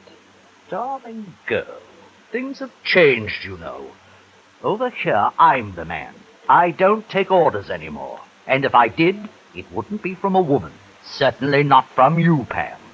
You're much too emancipated, even for me.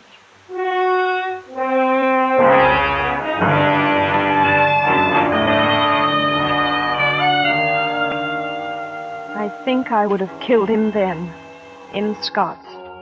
If I'd had a gun or a knife, I would have killed him.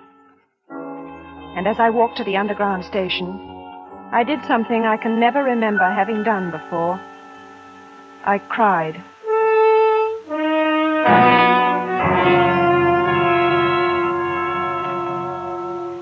When I got back to the hotel, I went to Wiley's room and told him what had happened.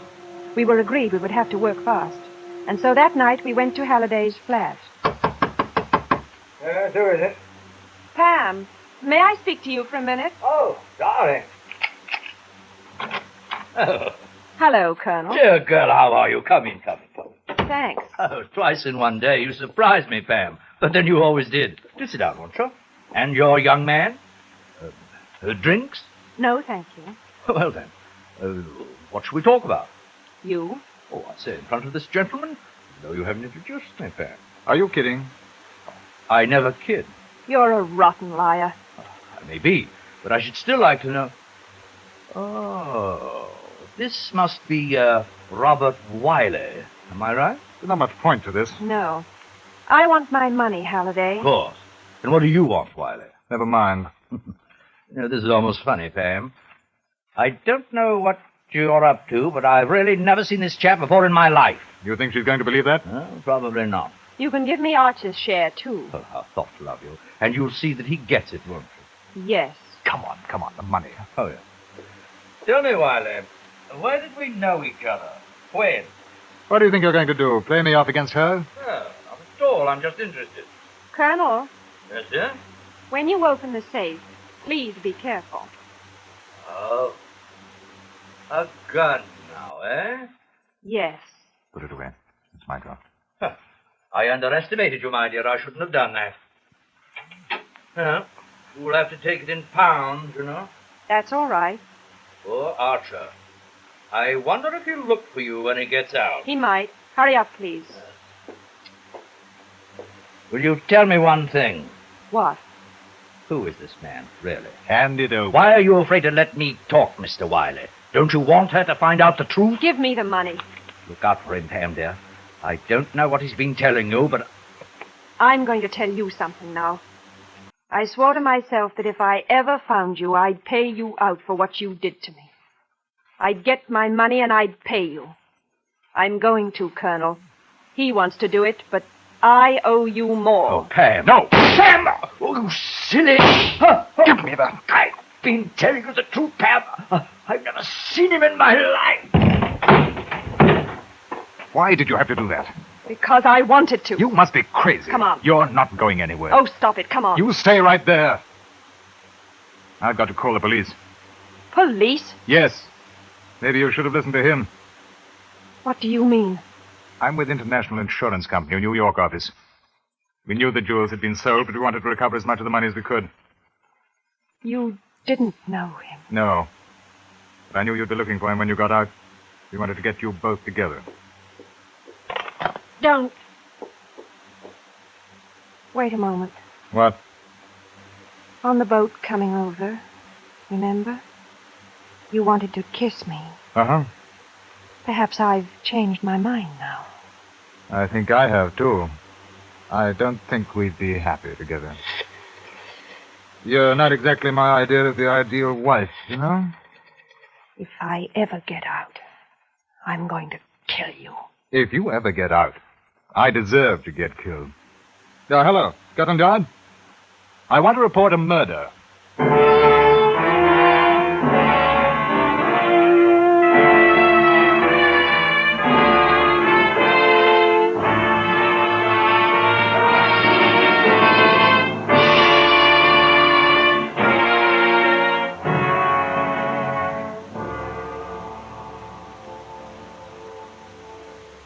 Suspense. A story based on fact, presented by Autolite. Tonight's star, Miss Deborah Carr. This is Harlow Wilcox speaking for Autolite, world's largest independent manufacturer of automotive electrical equipment. Autolite is proud to serve the greatest names in the industry, the many leading manufacturers who install Autolite products as original equipment. Our Autolite family is made up of the nearly 30,000 men and women in 28 great Autolite plants. It also includes more than 18,000 people who have invested a portion of their savings in Autolite, as well as 96,000 Autolite distributors and dealers in the United States and thousands more in Canada and throughout the world. Tomorrow night, Autolite will present the national television preview of the great Parade of Stars automobile show from the Grand Ballroom of New York's Waldorf Astoria Hotel. This program may be seen at the regular Autolite Suspense television time tomorrow night or a few days later in some television areas. Don't miss this great program. And remember to be with us next week for another thrilling Autolite Suspense show on radio.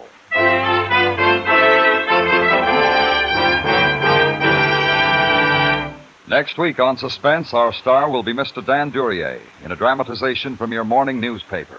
The dramatic report of a cold-blooded killing and the awful consequences to its only witness.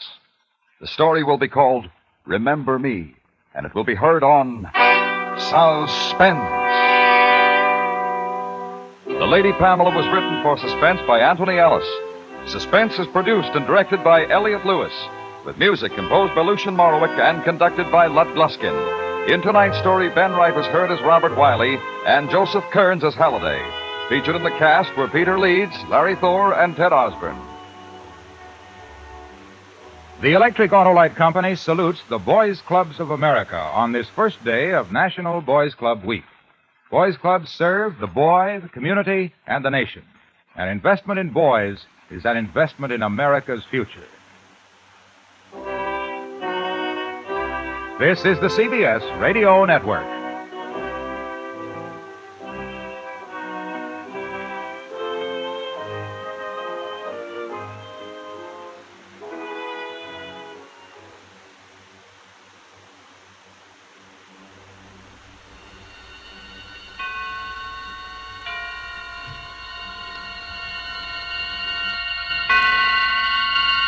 Roma Wines present Suspense.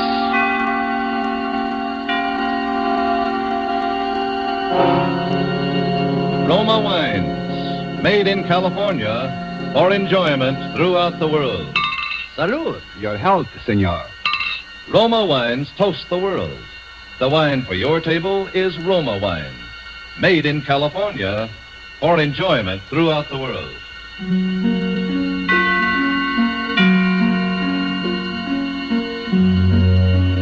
This is the Man in Black, here for the Roma Wine Company of Fresno, California, to introduce this weekly half hour of suspense. Tonight from Hollywood, Roma Wines bring you a star, Mr. Paul Muni. And so through Seal Fletcher's play for broadcasting called The Search for Henri LeFevre, and with the performance of Paul Muni, we again hope to keep you in suspense.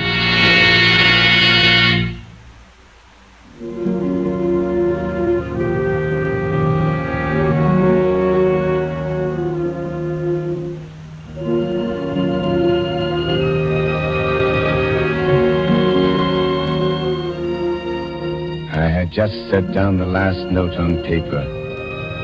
You know what it is to write a piece. The agony, the drudgery, the exaltation. A fever consumes one.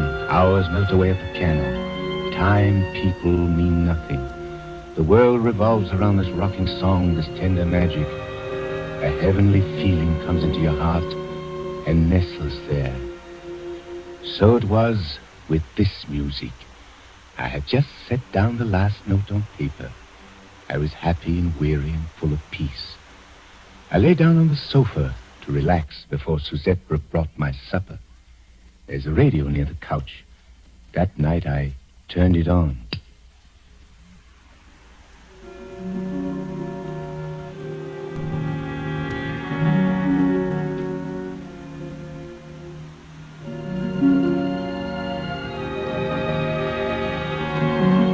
You know what it is to feel horror, true horror, the animal thing. I've seen horror many times grimacing at me out of the corner of my room, but this time it was upon me. It was in my brain. For that music on the radio playing now was the music I had just set down on paper. Suzette! Suzette! Yes, monsieur. Suzette, come here. Listen to this thing. You hear it, don't you? This is real music playing? Yes, Monsieur Flynn. The radio's playing real music. It is not an illusion, a hallucination of some kind in my own brain. No, Monsieur Flynn. It is real music. And very pretty. Pretty? What is the matter, monsieur? Is anything wrong? Don't you like it? Then we will turn it off. No. Leave it on. Leave it alone and listen to it. Sit there beside the radio and I will get it for you. What, monsieur? My score! Look at it. Note for note. Even as they play, my tonality, the oboe solo. And I thought, it's a joke. A joke, an incredible joke. Oh, monsieur, I cannot read music. I do not understand. Perhaps someone in this building has heard me play. But no, this orchestration is the same, and the orchestration is a secret, quiet thing that one does alone. Perhaps they have stolen the score. Someone has copied it. But I only finished it this afternoon. It has been here in a drawer and on the piano. Unless someone else. There is someone else, someone like me. With my brain, my soul. A kind of double. It is over now, monsieur. Do you want me to turn it off? No. See what they announce. So concludes another... See what they dare to say. Series. You've been listening to the Elegy for Orchestra, Opus 42, by Henri LeFevre. Henri LeFevre! Henri LeFevre! Calm Calm yourself, monsieur. Henri LeFevre, why, I've never heard of the man. He's an imposter, and they're liars. Get me the broadcasting station at once. She slipped out of the room, and I sat there staring at the freshly written pages. My brain was reeling. It was my music, every little note, every turn of phrase. Before me, the silent radio faced me like a mocking, sardonic sphinx. Adolphus, my good fellow, what's happened? Monsieur Picard. I thought it best to bring him, monsieur. You're a good friend. Did you call the broadcasting station? Yes, monsieur. And what did they say? They said, monsieur. Oh, Monsieur Picard, I'm afraid. They said, Adolphus, that it was a piece by Henri LeFevre. An old piece, written nearly 15 years ago. What? Adolphus, dear boy, now try to be calm. Tell me, you composers are so temperamental. Sit down and try to analyze this thing from a mental viewpoint. 15 years ago? But I finished it today. The brain is such a queer thing, Adolphus. And a musician's brain, that is still a puzzle to us scientists. 10 years ago, perhaps even 15 years ago, you heard this piece somewhere. Perhaps your conscious brain scarcely noted it. You were thinking your own thoughts, but your subconscious reached out and grasped it for yourself. And now, 15 years later... What are you trying to say, Monsieur Picard? That this piece is not mine? That I stole it from this imposter? No, I assure you, my dear Adolphus, you've always been utterly original. I wrote that piece myself, do you hear? I tore it out bit by bit from my own creative imagination. If I had remembered it, even my own subconscious, would it have come so hard? It would have flowed out like a dream. But I had to struggle. Look at these erasures and these cuts, this coda. And you say it was exactly this way on the radio? Exactly as though they had copied out the parts in the twinkling of an eye. And an orchestra was reading my score. Very strange. The man neither stole my piece somehow, or else there was some terrible coincidence. Some simultaneous crooked streak of identical inspiration that leaped across the world. Adolphus... Who is this Henri LeFevre? I should like to know him, to confront him face to face. Henri LeFevre. You've never heard of him, Adolphus? No. He was a rather famous composer in my youth, a writer of symphonies and operas. And what has happened to him? Is he still alive? It is an interesting question, Adolphus. I must confront him, do you hear, Monsieur Picard? I'm convinced that there's something unreal about all this. Fate has played me some trick. There is some horrible linkage between this man and myself. Some string vibrating in his brain which has caused a like vibration in my own. I must find him. I must somehow break the spell. And supposing this Henri LeFevre is dead. Dead or alive, I must discover where this music came from. And what it meant to him. And what it may mean to me.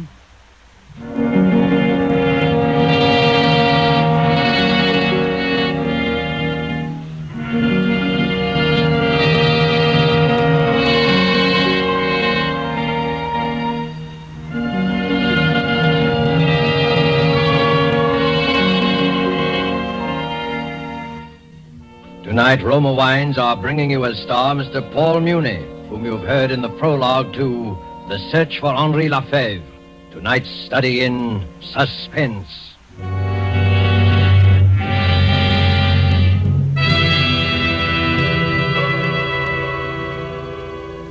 Down in Bermuda, there's a famous club, renowned for its fine food and gracious living. Suppose we go there now to the exclusive Coral Beach and Tennis Club and observe a dinner party on the terrace. One of the party, a North American, has just raised a toast to his hosts. As he lowers his glass, another is raised by his Bermudian friend who says, "It has been a pleasure, my friend, and in a way, payment on a pleasant obligation to your United States. For your California has given us this superb wine in which we drink these toasts. So delicate, so excellent in flavor and bouquet that we import it, your famous Roma wine."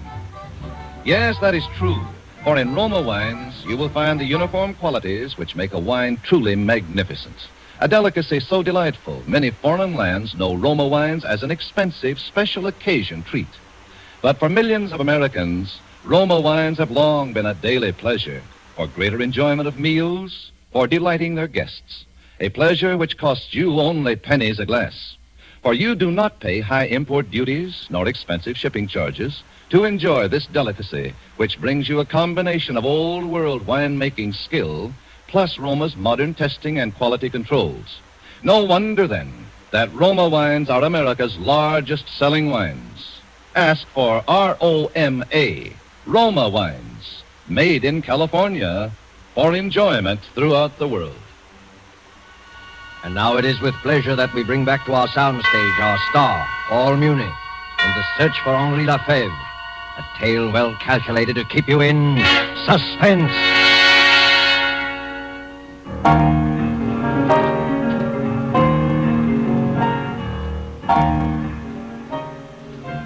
Henri LeFevre, born 1885, Rouen, France, educated at the École Normale, fellowship student in composition, the Paris Conservatoire, won Prix de Rome 1908 with piece entitled Étude contrapuntale, studied under Saint-Saëns for 2 years, made first-rate success with performance of opera Ectate, which was presented at the Paris Opera in... Do you want me to go on, monsieur? No. These dictionaries tell you nothing. They make everything smell of dust and corruption. Has the mail come in yet? No, monsieur. Only the package of music from the library. His music? Yes, monsieur. Then what are we waiting for? Give it to me. Henri LeFevre. Elegy. Opus 42. Incredible to think of all those years. Look, Suzette. The paper is already turning yellow. The engraving is old-fashioned, and yet it's exactly... Adolphe? Yes? I have a letter from his publishers. He is still alive. Thank God! But there is some mystery about him. They would not give me his present address. What do you mean? They say they've not heard from him in 10 years. His musical output has ceased. He submits nothing, does not answer their letters. Well, then how do you know he's still alive? They occasionally hear from Madame LeFevre. Madame LeFevre? He has a wife who's been living in Rouen. Good! We will write to her at once. That will not be necessary, Adolphus. Now calm yourself. This is the best news of all. Madame LeFevre has arrived now in this very city. In fact, I brought her here to see you. Bring her up at once. Adolphus, I beg of you. Now calm yourself. You'll frighten her. You must not be too hasty. So I will not frighten her. I will only find out where he is. Or perhaps even seeing her. Sometimes reality shrivels everything. The truth becomes drab, This commonplace. This way, Madame LeFevre. Over here. Yes, Madame, this door. I stood quite motionless in the center of the room. A woman dressed in black confronted me across the waist of the polished floor. She was thin, middle-aged, a little stupid. Her pale eyes looked washed out with crying. Yet there was another look in them, the look of some drowned in monstrous terror. Monsieur Adolphus Flynn? Yes. I am Cécile Lefebvre. I have heard that you are searching for my husband, Henri. Yes, madame. Why do you wish to see him, monsieur? Why do I wish to see him? You have not heard of my strange predicament, madame? No, I have heard nothing. I arrived in this country only today. You arrived alone? Yes. And your husband? My husband remained in Switzerland, monsieur. Switzerland? Yes, monsieur. He has lived there for many years. But why? I thought they said your home was Rouen. Rouen was my home, monsieur. My husband and I have been estranged for the last 10 years. Oh. But there is much I know about my husband's work. If it is about that you wish to know. 10 years. You have not seen him for 10 years? No, monsieur. Do you know his Opus 42, his elegy for orchestra? Yes, monsieur. When did he write it? About 15 years ago. Yes, I remember the piece well. I copied out the parts for him myself. Then you would know the music when you see it. Is this the piece, madame? Yes, monsieur. I wrote this music, madame, a month ago, out of my own head. Impossible, monsieur. Impossible, but I tell you it is so. How could it be? This is my husband's piece. I remember the night he wrote it. Hot midsummer night. The windows were open. We could hear the bells of Rouen ringing the hours. He could not sleep. My little daughter had been crying. Your little daughter? Does this distress you, monsieur? No. Please go on. He wanted to call the piece Pavin for Louise, after our little daughter. But I wouldn't let him. It was too sad, I said, and I made him call it just Elegy.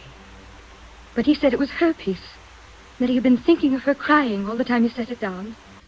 It was as though all the sadness that was in his love for her had gone into the melody.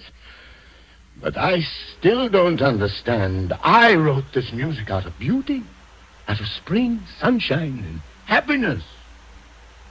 He could never understand why it was so popular. He didn't want to publish it. He hid it away, saying it was like a premonition. It had come to him like some hideous omen from another world.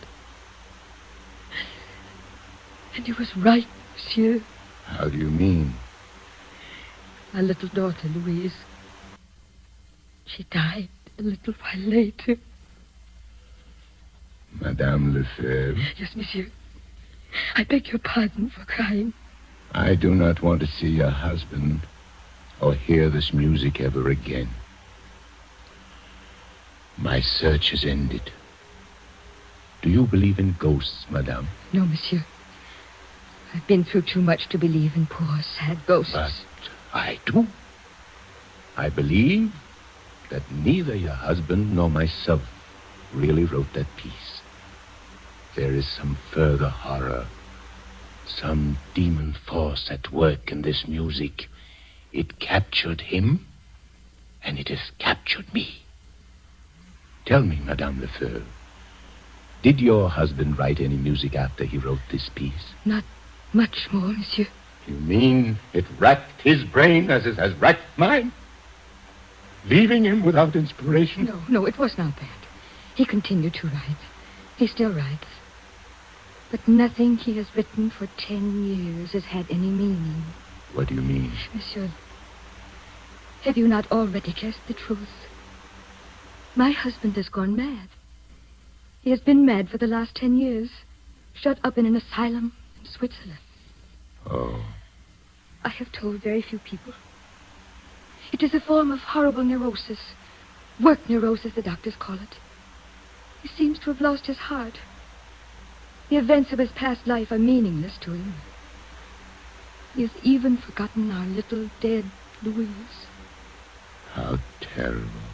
And now he sits in a bare room and writes music all day long. He's become a slave, a machine. They tell me that his shelf is packed with scores, but all of them are only an endless jumble of notes. Notes such as a child might scrawl across the paper. And it was the music? The ghost music that did this? Who knows, monsieur? Yes. There were seeds of madness in this thing. Even from the beginning. There was something uncanny. Why should that radio play that music just after I had finished the piece? Why should you, a perfect stranger, have come here and found me? Perhaps I, too, am destined to go mad. Monsieur, believe me, people do not go mad so easily. To be destroyed as my husband was destroyed, one must have deep sadness and love. One must have human ties, a wife, a beautiful little child. You have no such ties, monsieur. No. I have no ties. My husband went mad because he loved too much. When our little Louise died, he thought that he had killed her. She died of simple pneumonia, but he could never understand. He became insane with grief. He thought he was her murderer. Don't you see, monsieur? You who live here alone, whose life is so quiet. Madame LeFevre. I beg your pardon, monsieur. I have seen you before, Madame LeFevre. Hi, monsieur. I have met you somewhere. I have heard your story. You have come here before? No, monsieur. I have never come here before. Then why should your face seem so suddenly familiar? And your words? There's something uncanny about this thing, madame. For a moment, I thought I knew. Knew what, monsieur? I thought I knew you and your husband and Louise, and that I had lived. Monsieur! Perhaps it was only in one of my nightmares. But somehow... Try to remember, please. Remember... The little house in Rouen. The stone house. The tree in the garden. The coffee on Sunday afternoons. The Bechstein piano by the window. The bedroom with the calico curtain. Little doll carriage underneath the stairs. Louise doll carriage. Louise! What have they done to her? They have taken her away. And I have killed her. A little doll carriage waits at the bottom of the stairs, but she will never come back. Never come back. No. She's been dead for 10 years. You must not think of her anymore. You're getting better. Dr. Picard says you are getting well. Dr. Picard? Your doctor, Henri. What are you talking about? I have no doctor. Don't you see, my darling? Your long search is over. I am Henri LeFevre? Yes, darling. I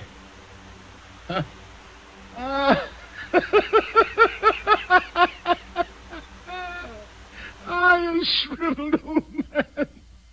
I locked up in the walls of a lunatic asylum for 10 years, writing a jumble of notes like a little child. Then who is Adolphus Flan? A name you made up, darling. A poor mad name. My symphonies are rubbish, you say? My adoring public are only shadows running across the walls? And these mountains beyond my window? These mountains? You are lying to me! Henri! I tell you, my name is Adolphus Flan. Look, Henri, this room, these bare white walls, these bars across the window, this door one cannot open from the inside. For 10 years, Henri, for 10 years I have waited for a glimmer to come, for some little memory like that music. For 10 years I have prayed for you every day. For 10 years? While I sat here? I do not believe it! Dr. Picard! Henri, my dear fellow. You call me Henri, too? I cannot tell you how happy I am, Madame LeFevre. The experiment has worked beyond our fondest hopes. I've been listening to every word, and you've handled it exactly Monsieur right. Picard. Am I Henri LeFevre? Yes. I have been mad for 10 years. You have deceived me for 10 years. I am not Adolphus Flan. Oh, Henri, if you could have known how my heart beat when Dr. Picard first telephoned. And now... Oh, naturally. My poor fellow, it must be a terrible shock. After 10 years, one cannot be cured overnight. Rest, much rest will be necessary, and many little talks. But you will see, in a few months, we may hope for something quite remarkable, Monsieur and Madame LeFevre.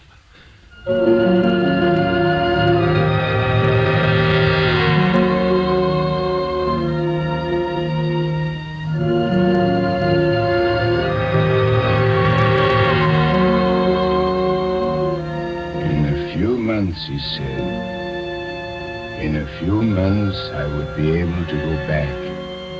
I would take up the threads of my own life as Henri LeFevre. I'm still here in this room with its bare white walls and its door that locks from the outside. I'm still here. Although I know now for sure that my name is Henri LeFevre. A sadness is in my heart, an unutterable pain that I can never conquer. Rouen has come back. The stone house, the little doll carriage underneath the stairs. And my arms ache with longing for a little dead child with long honey-colored hair. There's no music in me now, no music save that one tune which sings in my head all day long. My pavane for Louise. If I could only get it out of my mind, I might be able to work again. I might be happy as I once was happy. I might look out of my window and find a symphony and a sunset on the mountains. That is why I will not go back. I will not leave this room until I find him again. Until I find Adolphus Fleur.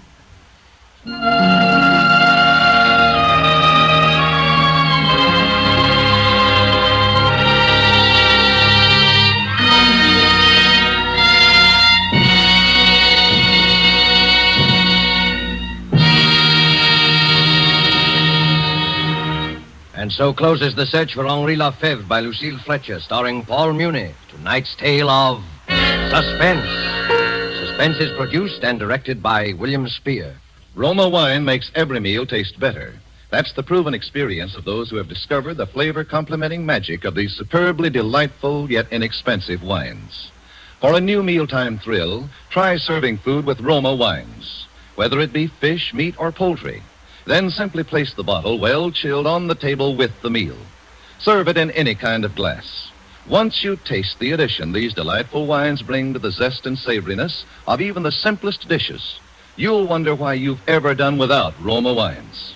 Remember, it costs you only pennies a glass to add the marvelous flavor complementing magic of Roma wines to your daily meals. Ask for R-O-M-A, Roma wines, America's largest selling wines, made in California for enjoyment throughout the world.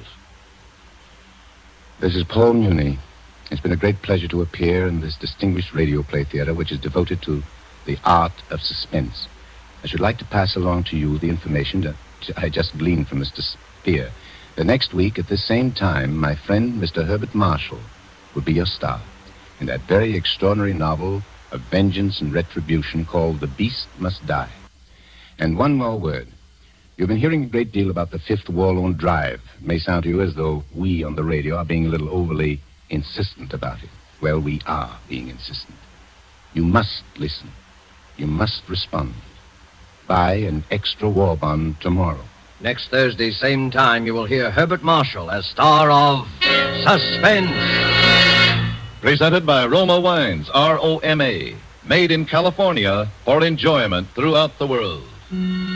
This is CBS, the Columbia Broadcasting System.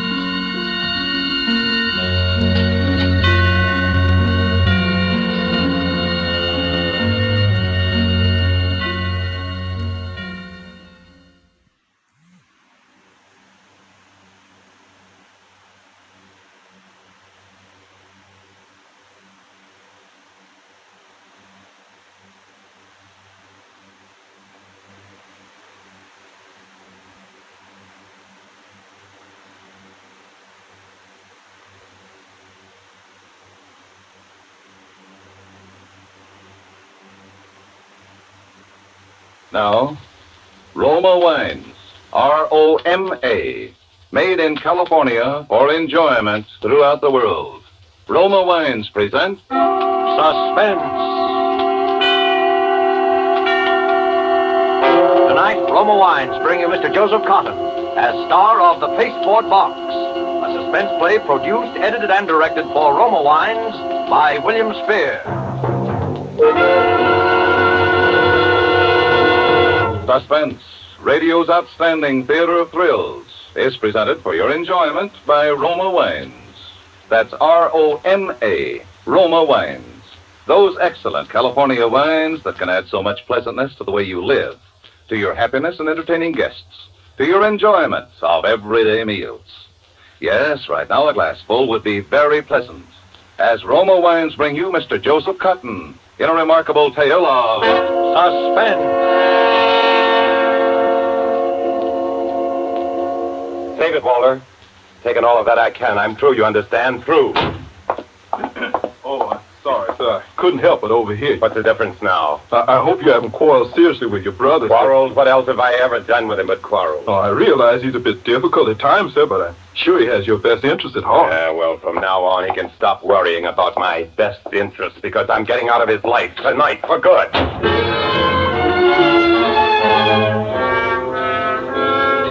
Grabbed my hat and coat and rushed out of the house looking wild-eyed and distracted. I caught a taxi right in front of the door and told him to go to the 23rd Street ferry. On the ferry, I stood by the stern rail. I walked up and down, puffing hard on a cigarette, looking out into the fog and acting nervous and jumpy. I leaned against the rail and bowed my head down on my arms. 2 or 3 people standing around out there began to look at me. Then, when we were about a third of the way out in the stream, I took off my coat, had my name and address written with indelible ink on the label, and my hat that had my initials stamped in gold on the sweatband, and laid them down on the deck, climbed up on the rail, and jumped.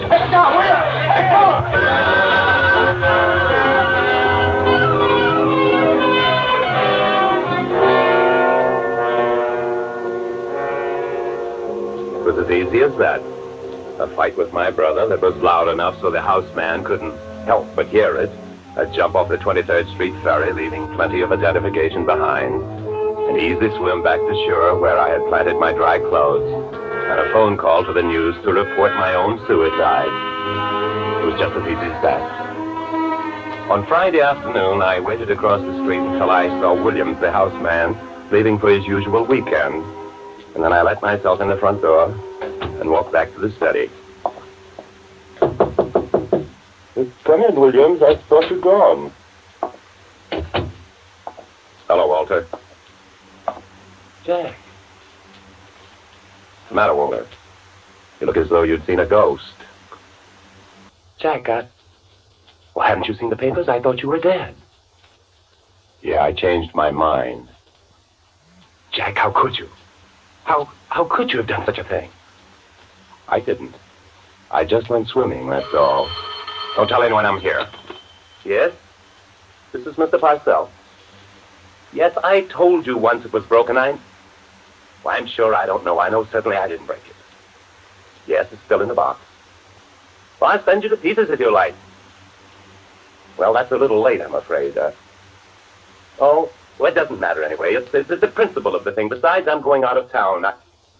Yes. Yes, I suppose there'll be someone here to receive it. All right. All right. Silly. Goldfish bowl. What? Oh, you know, I ordered a larger one, and it arrived this morning, all smashed up, and they were arguing about sending me a new one. There it is in that big square box. You can see for yourself it's smashed. That's certainly like you, Walter. At the last minute, you worrying about a $2 goldfish bowl. What do you mean, the last minute? Well, you just said over the phone you were going out of town. Yes? What's the idea? Well, Jack, I was terribly upset when I heard that, I thought... I'll bet. Where are you going? Well, I haven't quite made up my mind. I just wanted to get away. Taking quite a lot of luggage for just a little trip out of town, aren't you, Walter? Clearing the papers out of your desk, too, huh? Well, I simply thought I could get a little work done while I was away. Or were you thinking of staying away for a while because somebody might ask questions about why I jumped in the river and the answers might make you look like a heel? Why, of course not. Such an idea never entered my head. You always were yellow. You'd run away from anything. Jack, that's quite enough. That's right. Those are the truest words you ever spoke. And I wouldn't bother about packing luggage anymore if I were you. What? Why not? Because where you're going, You won't need any luggage. What do you mean? This is what I mean. Jack! Jack! No! Oh, you're choking. You're choking.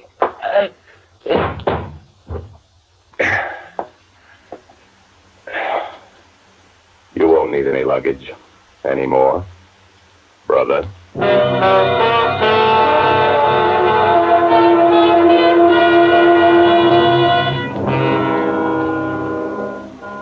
Like Cain felt about Abel, I suppose. There he was, lying on the floor, looking as though it was me lying there, only it wasn't. It was him, and I was glad. It's a funny thing about twins, being one yourself. You notice them more than most people would. And all the twins I'd ever known had got along good. Extra good. But not me and Walter. I hated him ever since I could remember. I hated him because the old man was about the only one who could tell us apart. And it was Walter he always called to him, not me. I hated him for what he got and what I didn't. I hated him because he was always good and I was bad. I hated him because the old man left everything he had to him, and it wasn't hay either. And because I couldn't do anything about it on account of that forgery rap I'd taken. And I hated him for the way he'd taken care of me since I got out of jail and thrown at my face every chance he got. I hated him for all those things and a lot more. And I was dead. And I'd killed him. And I was glad. You don't believe me? Brother, I felt great. I went over to the mirror and combed my hair over to the left side like his, and I locked the study door and went upstairs to the bathroom and shaved off my mustache. He was clean-shaven. Went back in the bedroom and put on one of his suits. And when I got through and stood in front of the big full-length bedroom mirror, I looked a spitting image of him. No one in the world could have told that I wasn't Walter Parcell. In fact, I was Walter Parcell. I went back to the study. All I had to do now was dispose of the evidence. But first, I couldn't resist looking around. It was mine now. All mine.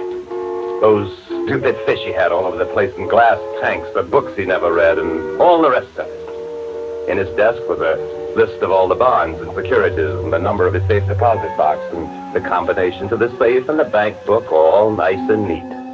And on the desk was a picture of Helen Winters, the little vixen he was engaged to. And I made a mental note that I'd at least have to call her before I left town. It looked funny if I didn't. I might even do more than call her. Well, there's no use stalling any longer. It had to be done. I got the body over my shoulder and carried it upstairs and put it in the bathtub. I locked the bathroom door from the inside. Then I got to work.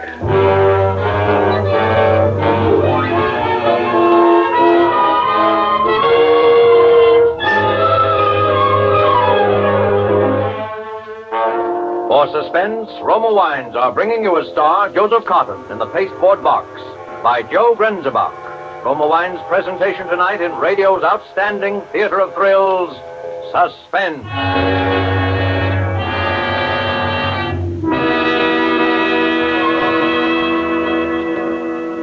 Between the acts of suspense, this is Truman Bradley for Roma Wines. Here's a simple secret about entertaining that has won compliments for many a hostess. The next time you have dinner guests, keep them pleasantly occupied during that hour before the meal by serving Roma California Sherry. Serving Roma Sherry before dinner has become a friendly American custom. Yes, glorious golden amber Roma Sherry with tempting fragrance and intriguing nut-like taste is the perfect first call for dinner. And you'll find Roma Sherry equally pleasing with a tasty evening snack, a delightful wine to serve anytime. Roma Sherry, like all Roma wine, is a true natural wine, crushed from choicest grapes, grown in California's finest vineyards, then unhurriedly guided to taste perfection by Roma's ancient winemaking skill, bottled at the winery for unvarying goodness. Delight your family, your guests, with delicious Roma Sherry, now selling at the lowest prices in years. Insist on Roma ROMA, for uniformly high quality at low cost. Remember, more Americans enjoy Roma than any other wines. And now, Roma Wines bring back to our Hollywood soundstage Joseph Cotton as star of the Pasteboard Box, a play well calculated to keep you in suspense.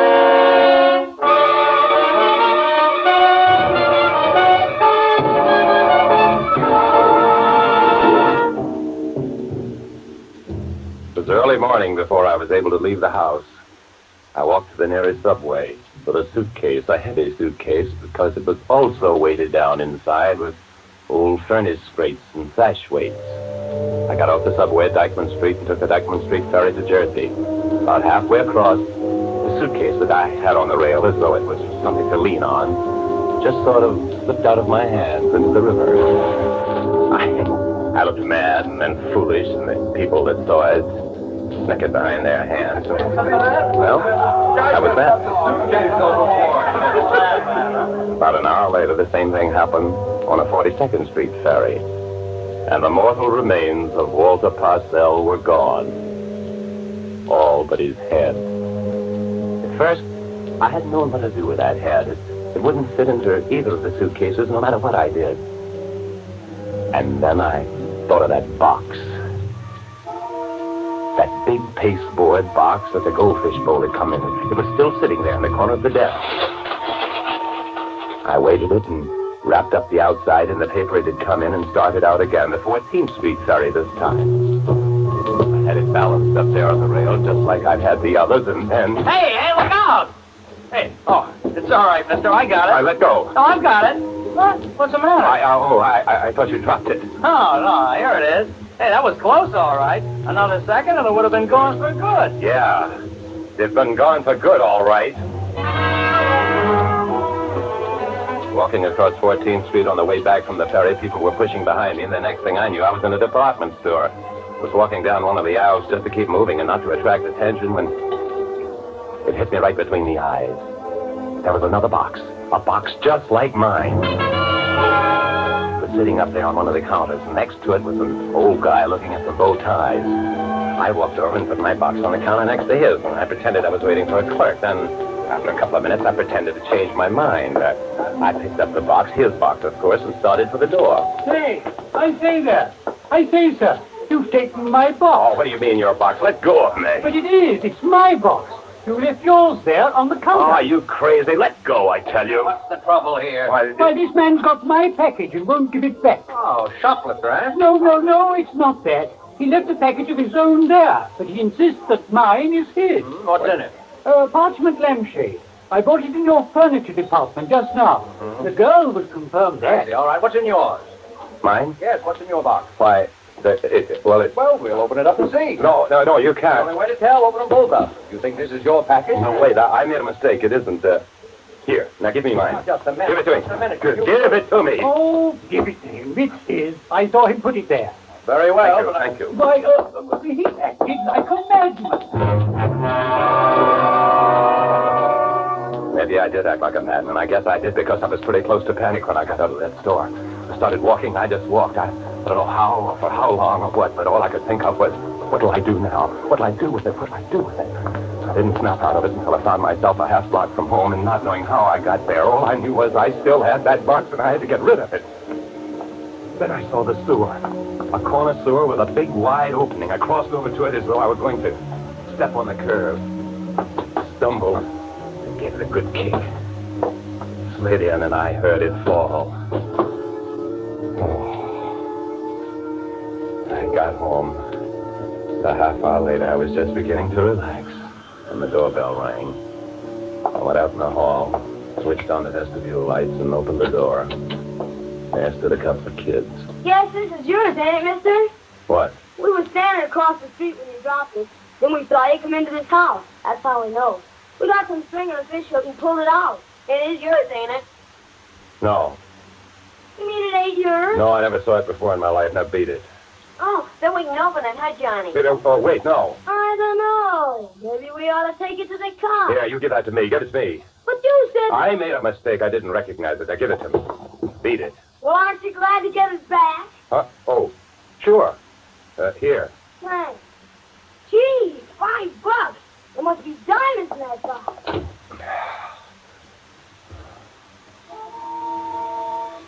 It was back. The kids were hardly down the steps before I was out the house without a hat, a coat, or anything running toward 2nd Avenue. I didn't care who saw me now. Didn't dare stop for a taxi. I had to keep running. I couldn't stop for a second. I kept on running up 2nd Avenue to 59th Street, going out onto the bridge. I was still running, and I didn't stop until I got nearly to the middle. And then I threw it. Out over the railing as far as I could. I watched it arc down and saw the pipe splash in the darkness as it hit the water a couple of 100 feet below. It was gone.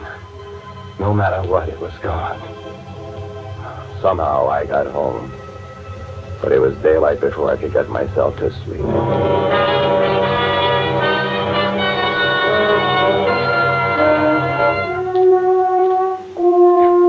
Monday morning, I felt better. Got up fairly early and went down to study and make my plans.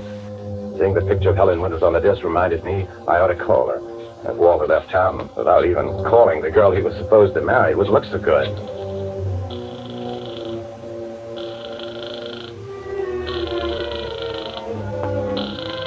There was no answer, so I hung up. Then I rang for Williams, the house man. Yes, sir? Oh, Williams, I'm sorry to tell you this, but I'm going to have to let you go. Well, I'm sorry to hear it, sir. If it's anything I've done. Quite the contrary. I've found our association most pleasant, but the death of my brother has been quite a shock, of course. Of course, sir. I'm going away. I don't know how long I shall be gone, or when I shall be back, or if I shall come back here at all. So I thought it was best this way. Yes, sir. When will you be leaving, sir? Within a few days. There's no hurry, but I wanted you to be able to make your own plans. I'm making arrangements this afternoon to sell the house and the furniture, and the associations here are painful, you understand. I understand, sir. My brother Jack had his faults, of course. We all do. I know how you feel, sir. But after all, Williams, he was my brother. Yes, sir. Blood is thicker than water. You're so right, Williams.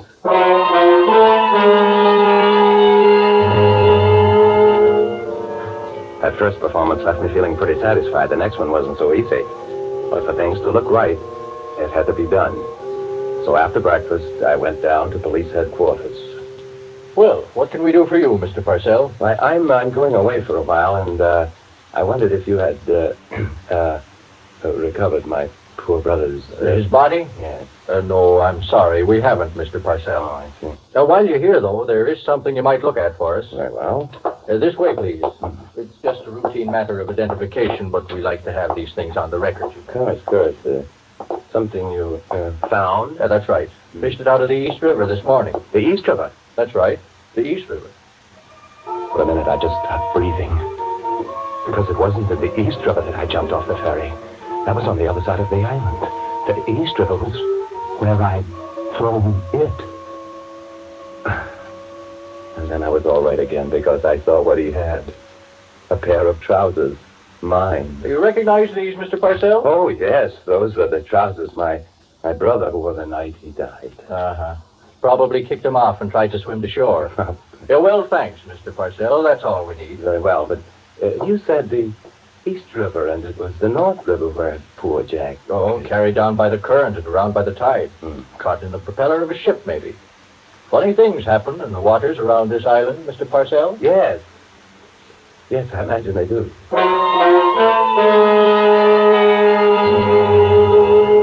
So, that was all right, too. When I got out of headquarters, I went across the street to a pay station and phoned Helen Winters again.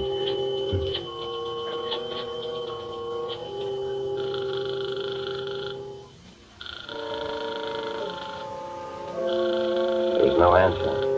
I hung up. Then I went uptown to the bank, Walter's bank. I'd never been in it before in my life, and I'd been wondering how I'd know who to be chummy to, but I needn't have worried about that. Well, good morning, Mr. Parcell. Good morning. We were all terribly sorry to hear of your bereavement, Mr. Parcell. Yes, thank you. As a matter of fact, that's what brings me here. I see. Something about the estate? Oh, no. But I shall want to get into my safe deposit box. Why, certainly, Mr. Parcell. Thank you. By the way, do you happen to know what my cash balance is? Just roughly. Roughly between 32 and 33,000. I'll want 5,000 in cash. I'll make out a counter check. You can forward the rest when I've made banking connections in Mexico. Oh, Mexico? What, do you expect to be in Mexico for any length of time? Oh, yes, for quite a length of time. Oh. Shall we go down to the vault, sir? Oh, yes, by all means.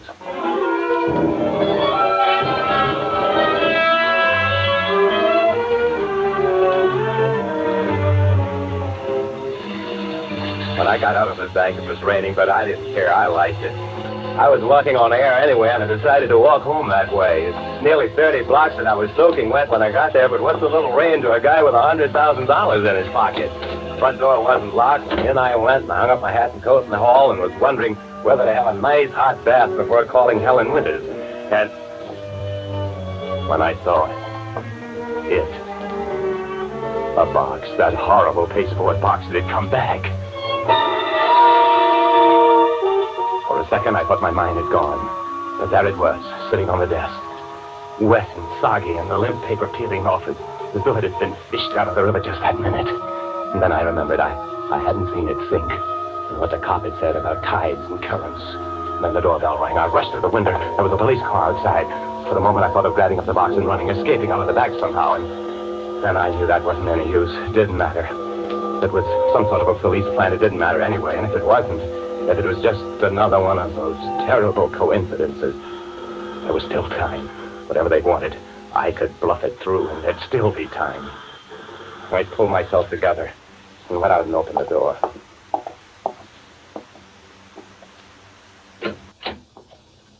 Yes? We're from headquarters. Yes. You're Walter Parcell? Walter Parcell? They thought I was Walter Parcell. They didn't even know he was dead. That was all right. There was still time. I said, are you Walter Parcell? Yes, I'm Walter Parcell. You know a young woman named Helen Winters? Oh, Helen Winters, of course. She's my fiancée. Then I'm afraid you're going to have to come along with us, Mr. Parcell.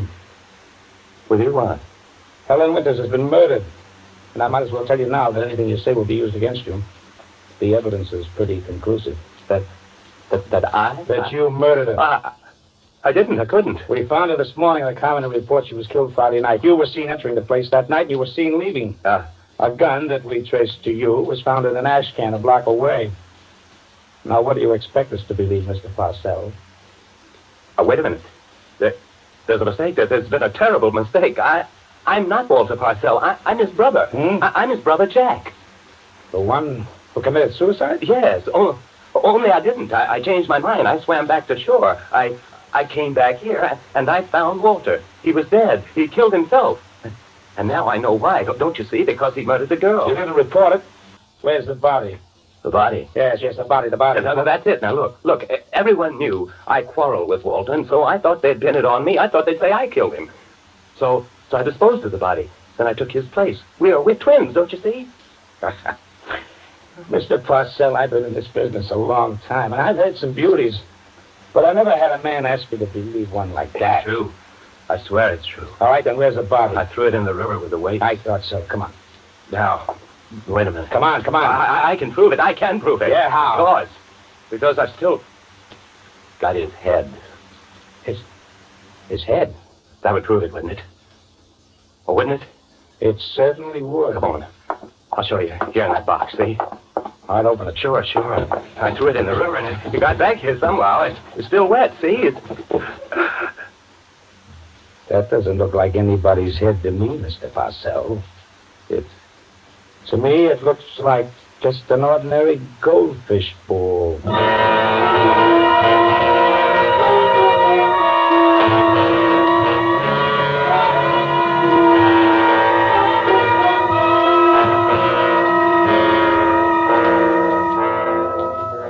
That was it, of course. The goldfish bowl he'd been arguing about on the telephone when I came back and found him packing up, running away, because he'd murdered his girlfriend. So, I don't know where Walter is now in those swirling tides and currents, but I know one thing. Wherever he is, he must be laughing his head off.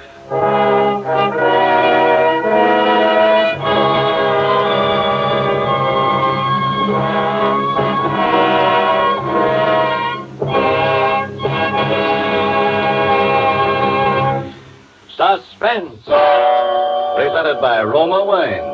R-O-M-A. Made in California for enjoyment throughout the world. Before we hear again from Joseph Cotton, the star of the Pasteboard Box, tonight's suspense play, this is Truman Bradley for Roma Wines. Each day, more Americans are switching to Roma and discovering what a wonderful help Roma wine is in making simple home entertainment successful. The reason? Taste. Superb taste for only pennies a glass. And, says famous hostess Elsa Maxwell, there's a Roma California wine to delight everyone. Rich, ruby red Roma port, mellow, nut-like Roma sherry, smooth, golden Roma muscatel, and flame-bright Roma Tokay. I give my guests their choice and share with them Roma's goodness. Each of these fine Roma wines may be served with cake, fruit, nuts, or other tasty snacks when guests drop in. Many prefer these wines with dessert. You'll find them delightful anytime. Get Roma wine tomorrow. You'll be amazed how little such taste luxury costs. For Roma wine, famed for uniformly fine quality, is now selling at the lowest prices in years. Insist on Roma, R-O-M-A, Roma wine, made in California for enjoyment throughout the world. This is Joseph Cotton. I've enjoyed my appearance on Suspense as I always do. Next Thursday, a unique actress whom all of us here in Hollywood love and admire, as you do, will be the leading lady on Suspense, Dame May Whitty. Miss Whitty will appear as a kindly lady whose advertisement requesting genteel part-time employment involves her in a predicament which threatens first her freedom and then her very life. I'm sure we'll all want to make it a point to listen. And by the way, if you feel that the character I played tonight was a little, what shall we say, extreme, please forgive me. I've never played twins before, and I guess I just lost my hat. Joseph Cotton appeared through the courtesy of David O. Selznick, in whose production Duel in the Sun he will soon be seen. Next Thursday, same time, Roma Wines will bring you Dame May Whitty as star of Suspense, radio's outstanding theater of thrills. Produced by William Spear for the Roma Wine Company of Fresno, California.